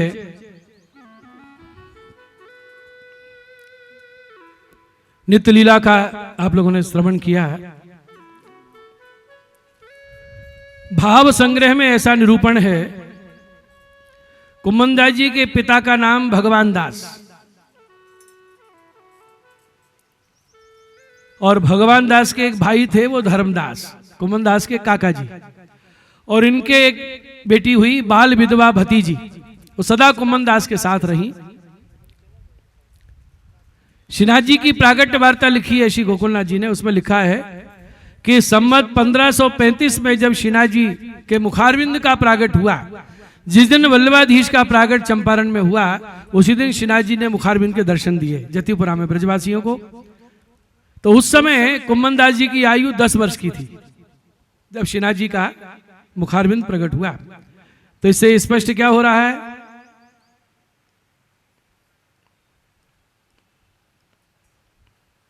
इनका जन्म संवत 1525 कार्तिक कृष्ण एकादशी ये माना जाता है। 1525 महाप्रभु जी का प्रागट बाद में हुआ 1535 में। तो वल्लभाचार्य जी से 10 वर्ष बड़े हैं कुम्भन दास जी आयु।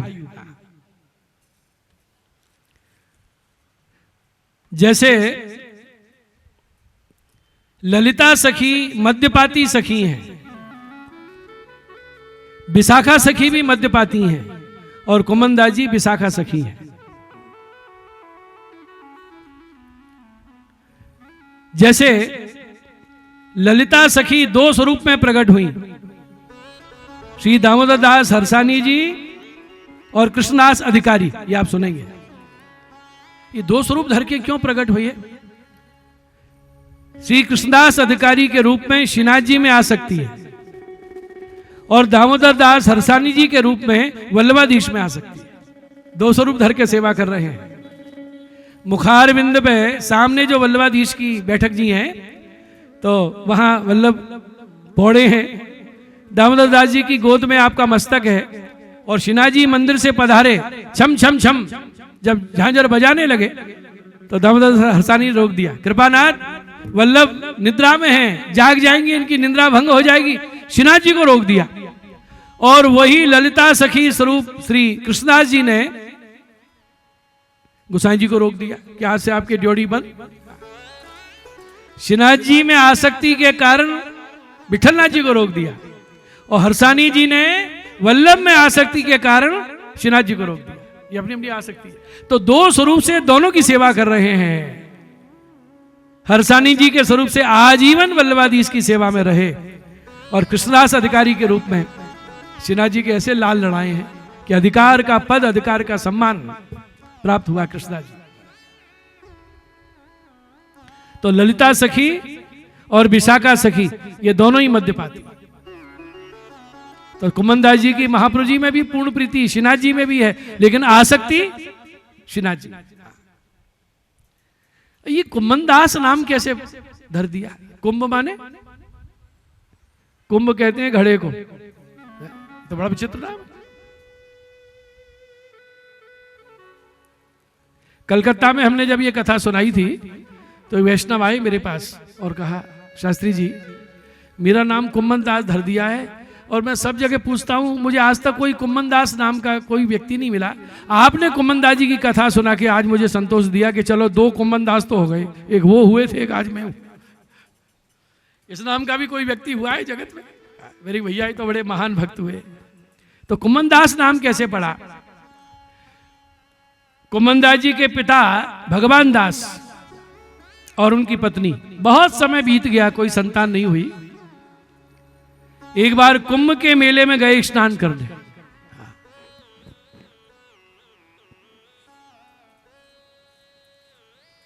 स्नान किए, भक्तों की संतों की सेवा करी, तो एक भक्त की खूब सेवा करी उन्होंने, रसोई बनाए, भोग लगाए, उनको प्रसाद दें। बहुत प्रसन्न हो गए और कहा कुछ मांगो।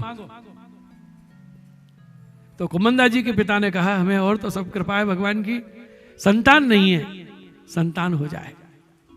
तो उन्होंने आशीर्वाद दिया है तुम्हारे घर में एक भगवती पुत्र होगा। और जब घर आके पत्नी गर्भवती हुई, बालक का जन्म हुआ, तो पत्नी बोली क्या नाम रखे? बोले कुंभ के मेले में वो संत मिले थे, उनके आशीर्वाद से ये पुत्र हुआ है, इसलिए संत का तो नाम ध्यान नहीं है, आज से इसका नाम कुम्भनदास रखते हैं। और उनका नाम कुम्भनदास।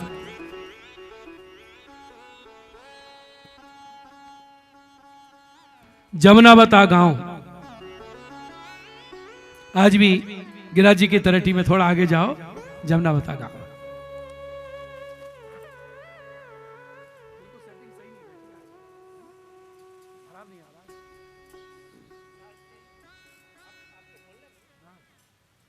कल करेंगे, आज पहला दिवस है ना, काले करेंगे।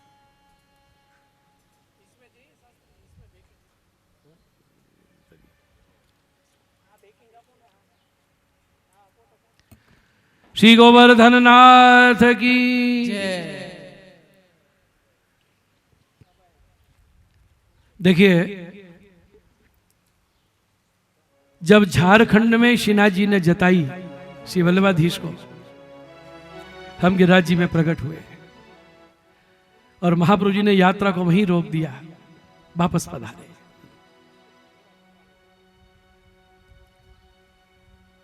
आनियोर गांव में पधारे।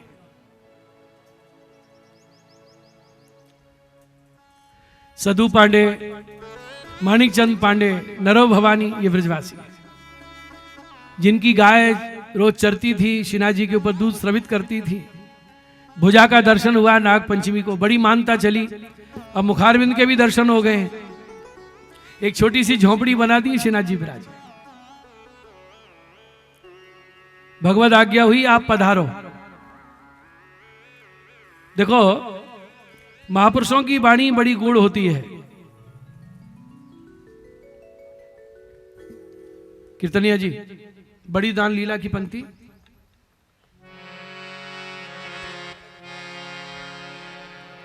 श्री गोवर्धन एक पंक्ति। तुम नंद महर के लाल, अहो रानी जसुमती प्राण आधार, नागरी दान दे। तुम नंद महर के लाल, अहो रानी जसुमती प्राण आधार, नागरी दान दे। श्री गोवर्धन की शिखर थे, मोहन दीनी गोवर्धन की शिखर दे, मोहन दीनी अंतरंग सो कहत है,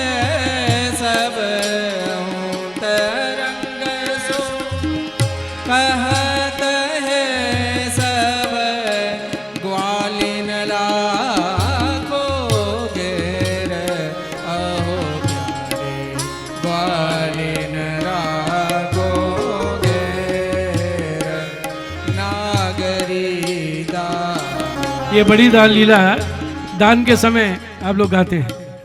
देखो एक बड़ा मधुर अर्थ हमने श्रवण किया। दान लीला है ये। दान लीला का अर्थ वल्लभाधीश और शिनाजी परक अर्थ किया। गोवर्धन की शिखर थे मोहन दीनी टेर। गिरिराज जी से प्रकट हुए शिनाजी और कौन को टेर दी? स्वामिनी स्वरूप श्री वल्लभाधीश को, झारखंड में विराजे। हम प्रकट भये, आप पधारो।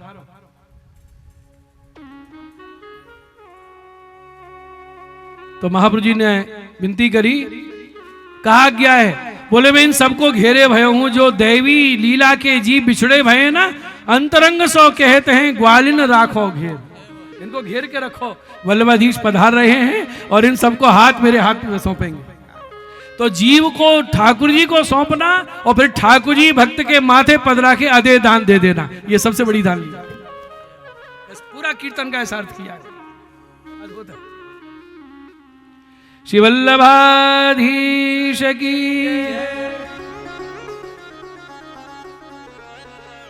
परिक्रमाती जी जब आई, परिक्रमा जब आई निकस चले श्री वल्लभ राई। निकस चले श्री वल्लभ राई।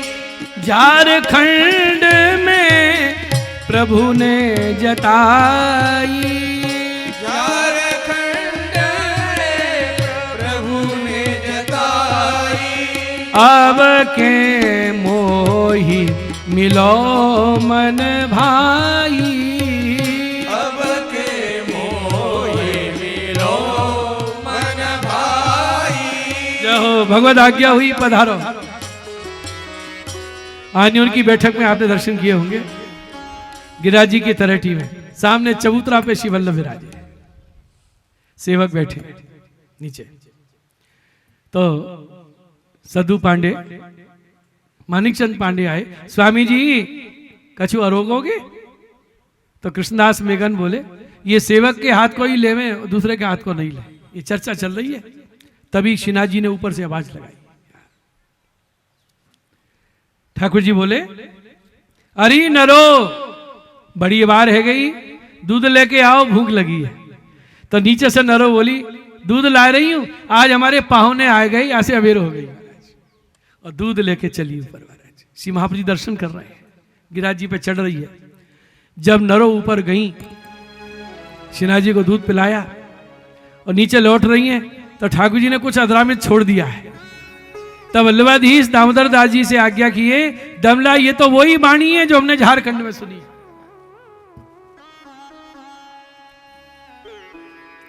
दूध पिला के आई। स्वामी जी कछु अरोगो? तो सेवक का लेते। उसी समय नाम सुनाया, अष्टाक्षर कंठी पैरी और बचा हुआ दूध वल्लभाधीश ने अंगीकार किया। दूध पीते ही, अधरामृत पान करते ही ताला बेली लगी। हृदय में फिरे बड़ा महाराज। और गिरिराज जी पे चढ़ रहे हैं, आगे आगे ब्रजवासी, पीछे पीछे महाप्रभु जी। ऊपर जब गिरिराज जी के गए तो क्या देखा सामने? कंदरा जी में शिनाजी यूं खड़े। हम लोग दर्शन करते गिरी कंदरा में ऐसे खड़े हैं। जो वल्लभ को देखा तो कंदरा जी वहीं विराजी रह गई और कंदरा के भीतर से शिनाजी जी साक्षात बाहर पड़ा। इधर वल्लभ दौड़ रहे हैं, उधर शिनाजी जी दौड़ रहे हैं और एक शिला के ऊपर दोनों की चरणों की छाप छप गई। दोनों का मिलन हो रहा है, मानो बहुत लंबी अवधि के बाद स्वामी जी ठाकुर जी मिल रहे हो, अथवा वल्लभ शिनाजी से मिल रहे हो, अथवा प्रभु महाप्रभु का मिलन हो रहा। प्रथम मिलन है। बोलो श्री वल्लभाधीश की। उस समय का जो वर्णन है वो वाणी से नहीं कहा जा सकता।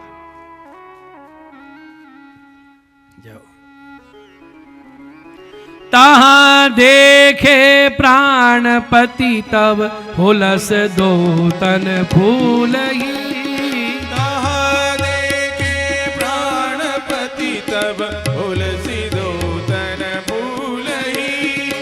यही समय सुख कहीं न आवे, पंगु गति मति भूल।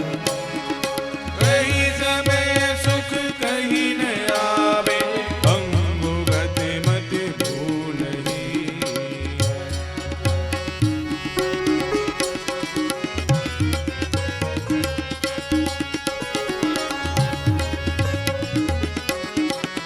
श्री वल्लभाधीश की। देखो अभी तक श्रीनाथ जी दूध अरोग रहे हैं, माखन आदि, अभी अन्नप्राशन नहीं हुआ है। जब वल्लभाधीश भोग धरेंगे तब अरोग होगा। ब्रजवासी इनको प्रेरणा दे रहे हैं, अरोग रहे हैं। भाव क्या है? मानो ठाकुर जी कह रहे हैं, अरे कुमारिका गोपियों, तुमने मेरी प्राप्ति के लिए ब्रतचर्या करी, 1 महीना व्रत कियो ना, कृष्ण मिल जाए, गोप मास में ब्रतचर्या करी। तो ठाकुर जी कह रहे हैं कि तुमने मेरी प्राप्ति के लिए व्रत किया, अब मैं तुम्हारे लिए व्रत कर रहे हूं केवल दूध पी के। जब तक तुम अंगीकार नहीं हो जाओगी वल्लभ के द्वारा, मैं भी अन्न ग्रहण नहीं करूंगा। क्या कृपा है ठाकुर जी। झोपड़ी बनवाई है, दूर दूर प्रचार हो रहा है, जीव शरण आ रहे हैं। तो ये चर्चा सुन के कि वल्लभाधीश विराजे हैं आन्योर में, और श्रीनाथ जी की झोपड़ी बनवाई है, ठाकुर जी विराज रहे हैं। जमुनावता गांव में कुम्मन दास जी को समाचार मिला, और कुम्मन दास जी लीला के अधिकारी हैं, अपनी पत्नी को लेकर चले। पत्नी जैत गांव की है, साधारण जीव है, भगवती नहीं है। लेकिन कैसा भी जीव हो, भगवती के संबंधी बनने के बाद उसके उद्धार में कोई शंका नहीं, उद्धार निश्चित है। भले ही लीला का दर्शन ना हो, अधिकारी नहीं है, लेकिन कल्याण में कोई शंका नहीं। दोनों पति पत्नी आए। जय हो। कुम्मन दास आओ। कब आए? जय जय अभी आयो, जाओ स्नान करियो। और दोनों को नाम सुनाया।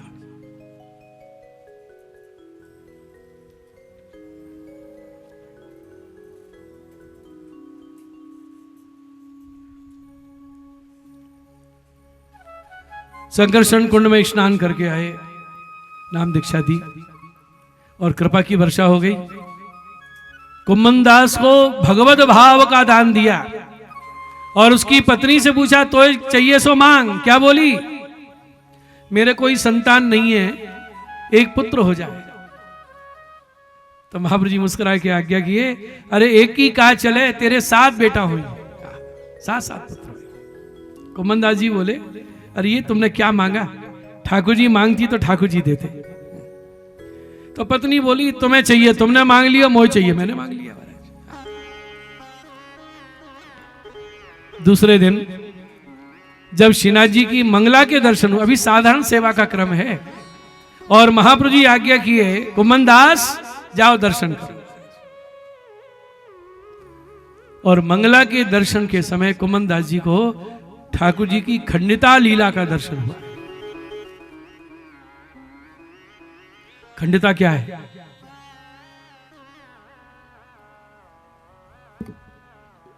स्वामी जी को भावावेश में ऐसा लगता है कि मुझे छोड़ के कहीं और जगह चले गए, तो भाव जो तार जुड़ा हुआ है वो खंडित हो जाता है। तो खंडिता करती है, झगड़ती है, हमसे कह गए यहीं विराजेंगे, आप कहीं और पधारे हो। तो ये लीला का जब अनुभव हुआ, निकुंज लीला का आस्वादन हुआ है, और महाप्रभु जी आज्ञा की कछु गाओ, तो कुम्मन दास जी ने पहला कीर्तन गाया है, सांझ के सांचे बोल तिहारे। मैं इस कीर्तन को अपने शोध में ब्रज भाषा का पहला पद मानता हूं। आप कहोगे कैसे?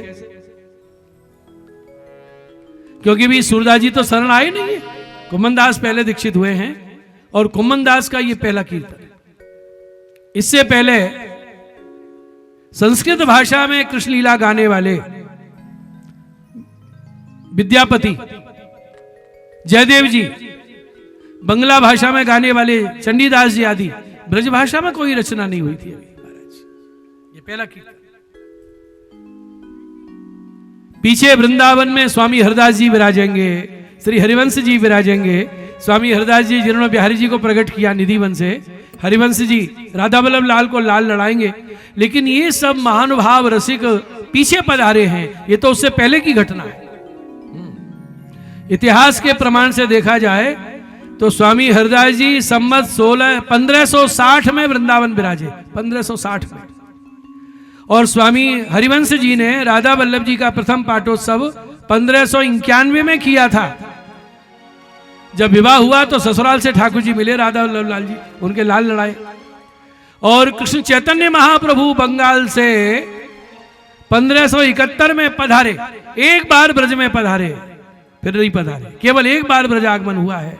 और ये घटना वल्लभाचार्य जी के कुम्मन दास के मिलन की उससे भी पहले की है। जब आज्ञा हुई कुछ गाओ, तो कुम्मन दास जी खंडिता लीला गा रहे हैं। तो जिन लोगों को ऐसा आता है ना कि पुष्टि मार्ग में तो बाल लीला है, वात्सल्य है, उनको ये प्रसंग पर ध्यान देना चाहिए।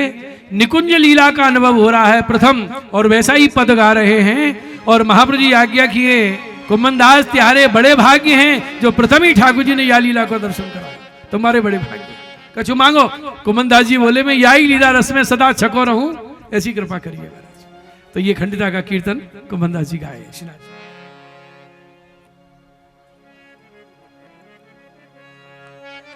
साचे बोल तिहारे साँझ के, साचे बोल तिहार, साचे बोल तिहारे साँझ के, साचे बोल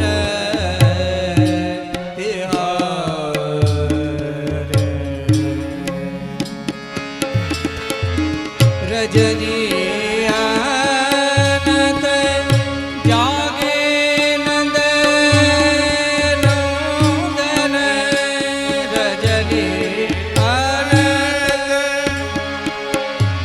जागे नंद नंदन, आए निपट सवारे सांझ के सांचे बोल साचे बोल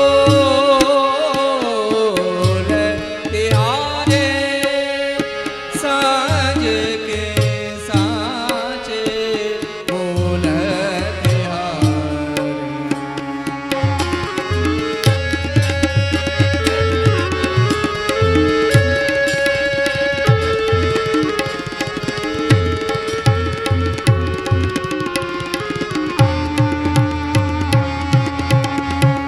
आतुर भये नीलपट ओढ़े, आतुर भये नीलपत ओढ़े, वीरे बसन विसारे, वीरे बसन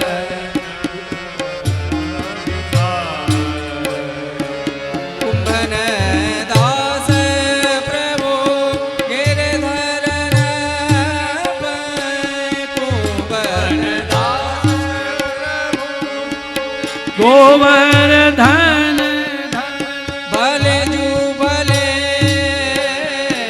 वचन प्रतिपारे साँझ के साचे बोल तिहारे, साचे बोल तिहारे, साँझ के साचे बोल, साचे बोल, साचे बोल तिहारे। बोलो गोवर्धन नाथ की।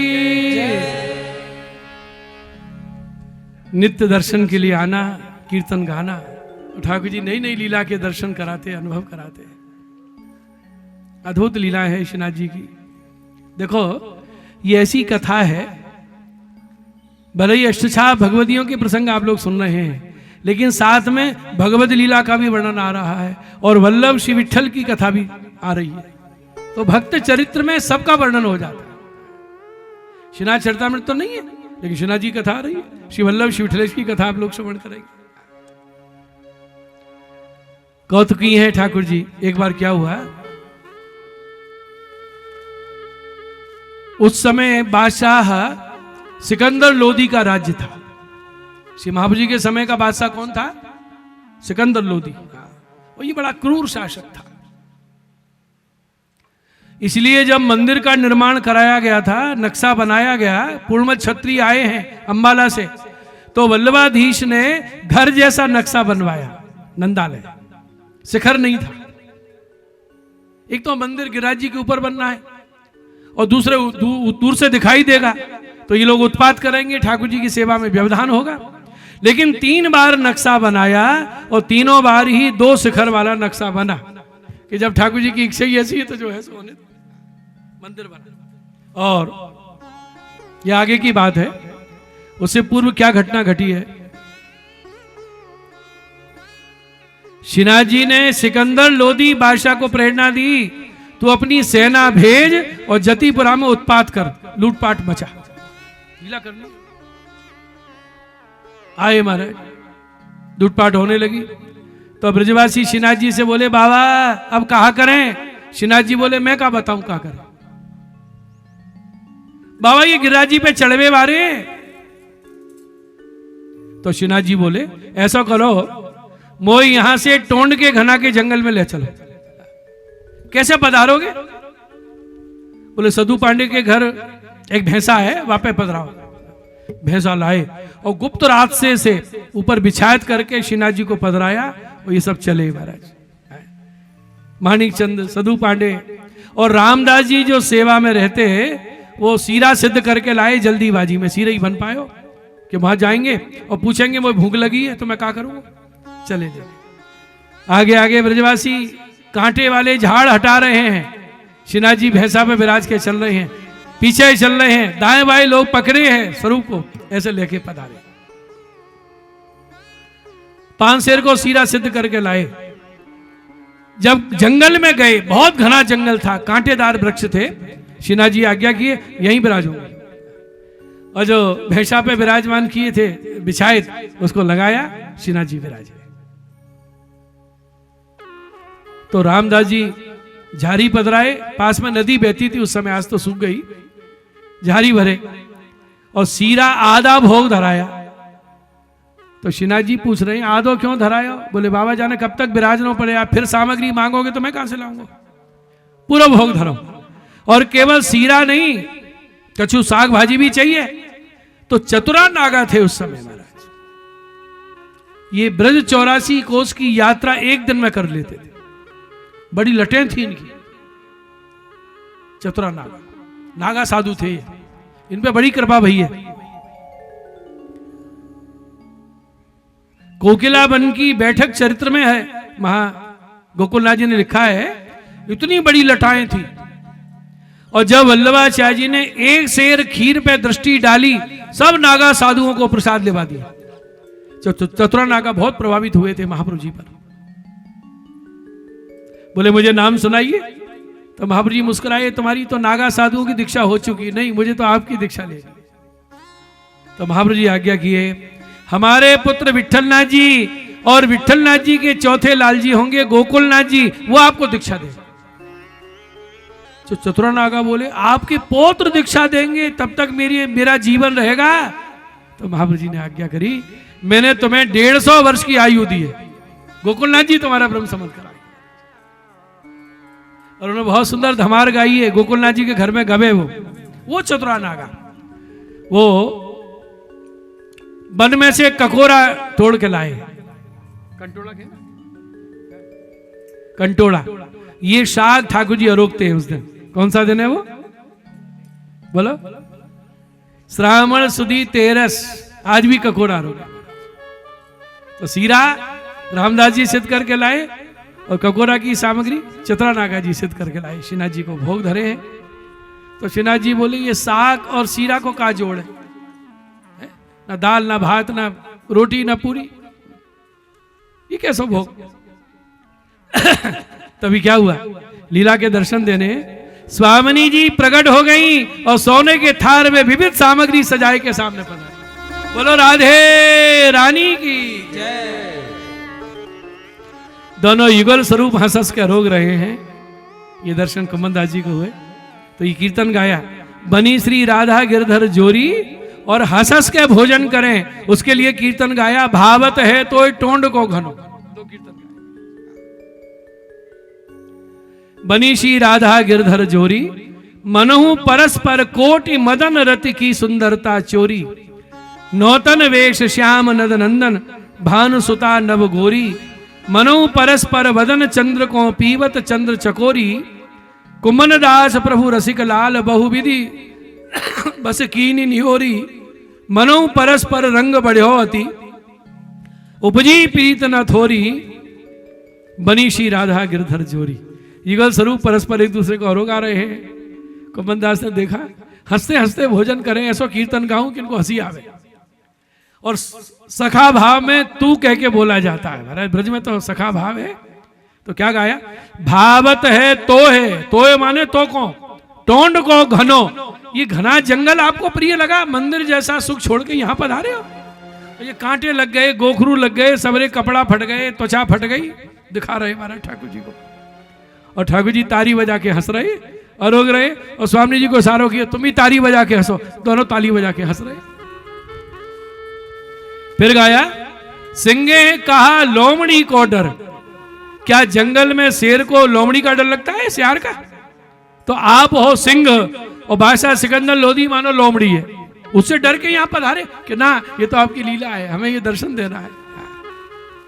और अंत में तो गाली दी, ब्रज में गाली बिना बात नहीं करें। तो कुम्मन दास ने ठेठ ब्रज भाषा में गाली दी, कुम्मन दास प्रभु गोवर धन धर। आप कौन हो? गिरिराजधारी श्रीनाथ जी श्री कृष्ण हो। और वो बादशाह सिकंदर लोधी जिसने ये उत्पात किया वो कौन है? कुम्मन दास प्रभु गोवर धन धर। और वो कौन राण ढेड़नी को जन्यो, उसकी माँ को गाली दी, जाने कौन राण ढेड़नी ने पैदा किया है, ऐसा उत्पाद किया। हम छुप के आए, कांटे लगे, हमारे कपड़ा फट गए, ये हो गया। सिराज जी खूब हंस रहे हैं, सोनी जी हंस रही है, कुम्मन दास जी ये कीर्तन गा रहे हैं।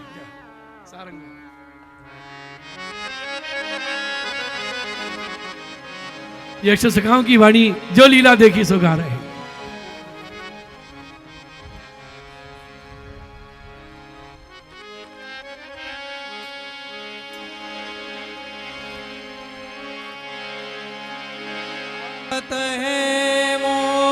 तो है तोड़े को गनो भावत है, तोड़े को गनो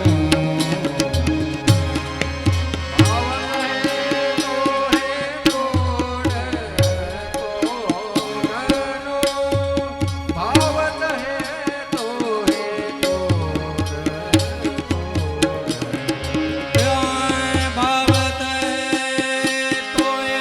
हो। अपने मन को गिरिराज जी की तरठी में ले चलिए, वहीं हम दर्शन कर रहे हैं कुम्मन दास की आणी से लीला का। श्रीनाथ जी अरोग रहे हैं कुम्मन दास कीर्तन का। कांटे लगे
कौन राण ढेड़नी को बनियो नहीं जनियो, जनियो माने जन्म दियो। श्री गोवर्धन नाथ की युगल स्वरूप अरोग रहे हैं। तब समझ में आई ये लीला का दर्शन देने के लिए ठाकुर जी ने ये चरित्र किया है। और जैसे पधारे वैसे ही पुनः भैंसा पे विराजमान हुए, श्रीनाथ जी को मंदिर में पधराया। और ये भैंसा देखो, लीला संबंधी कोई दैवी जीव जब तक नहीं होगा भगवान की सेवा में अंगीकार नहीं हो सकता।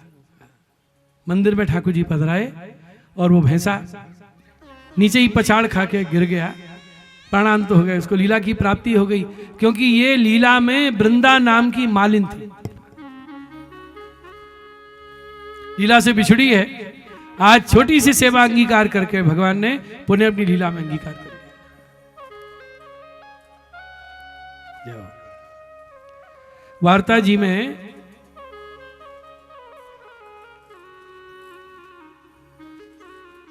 ये जो प्रसंग है ना, इसमें एक बात आई है, सो काहू भगवती पे कृपा करवे के लिए श्रीनाथ जी ने ये लीला करी है। तो इस प्रसंग को हमने ऐतिहासिक दृष्टि से जब मनन किया, अभी बहुत लोगों ने पीएचडी करी, एक को जो बना सहयोग उनको कराया। नागपुर में एक बहन ने पीएचडी करी कुम्मनदास जी, तो हमारे पास फोन आया कुछ सहायता करो, भाई जो कराएंगे ठाकुर जी ठीक है। तो बहुत से प्रमाण उनको दिए। देखिए ये गौड़ीय संप्रदाय के, कृष्ण चैतन्य संप्रदाय के वैष्णव गिरिराज जी पे चढ़ते नहीं है, परिक्रमा लगाते हैं, ऊपर नहीं जाते। क्योंकि जब कृष्ण चैतन्य देव पधारे वो गिरिराज जी पर नहीं चढ़े, तो उनकी शिष्य परंपरा में वही नियम है। और वल्लभाचार्य जी जब पधारे तो श्रीनाथ जी ने आज्ञा करी कि सेवा के लिए सब आवे, दर्शन के लिए सब आवे। तो भगवत आज्ञा ऐसी हुई तो वल्लभ के अनुयायी ऐसा करते, क्योंकि उस समय ऊपर जाके सेवा में पहुंचते, दर्शन करते। आज भी बार बार नहीं जानो, रीत यह है कि एक बार जाओ ब्रजवासिन की आज्ञा लेके, दंडवती शिला को भोग धरो, श्रम निवारण भोग धरो, एक बार जीवन में दर्शन कर सकते हो। क्योंकि महाप्रभु जी की बैठक भी है। वो लोग तो चढ़ते ही नहीं, क्योंकि उनकी गुरु परंपरा ऐसी है। चैतन्य चरितामृत में ऐसा वर्णन है, इसी प्रसंग की संगति बैठती है ये, कि जब कृष्ण चैतन्य महाप्रभु पधारे 3 दिन हो गए, हम गिरिराज जी पे चढ़ेंगे नहीं और गोपाल लाल दर्शन देंगे नहीं। श्रीनाथ जी का नाम है गोपाल लाल, इसलिए जतिपुरा का पुराना नाम है गोपालपुर। तो चैतन्य चरितामृत जो बंगला भाषा का ग्रंथ कृष्णदास कविराज ने लिखा है, उसमें वर्णन है। बंगला सुनाऊं थोड़ी? कृष्णदास कविराज लिख रहे हैं चरित्र में।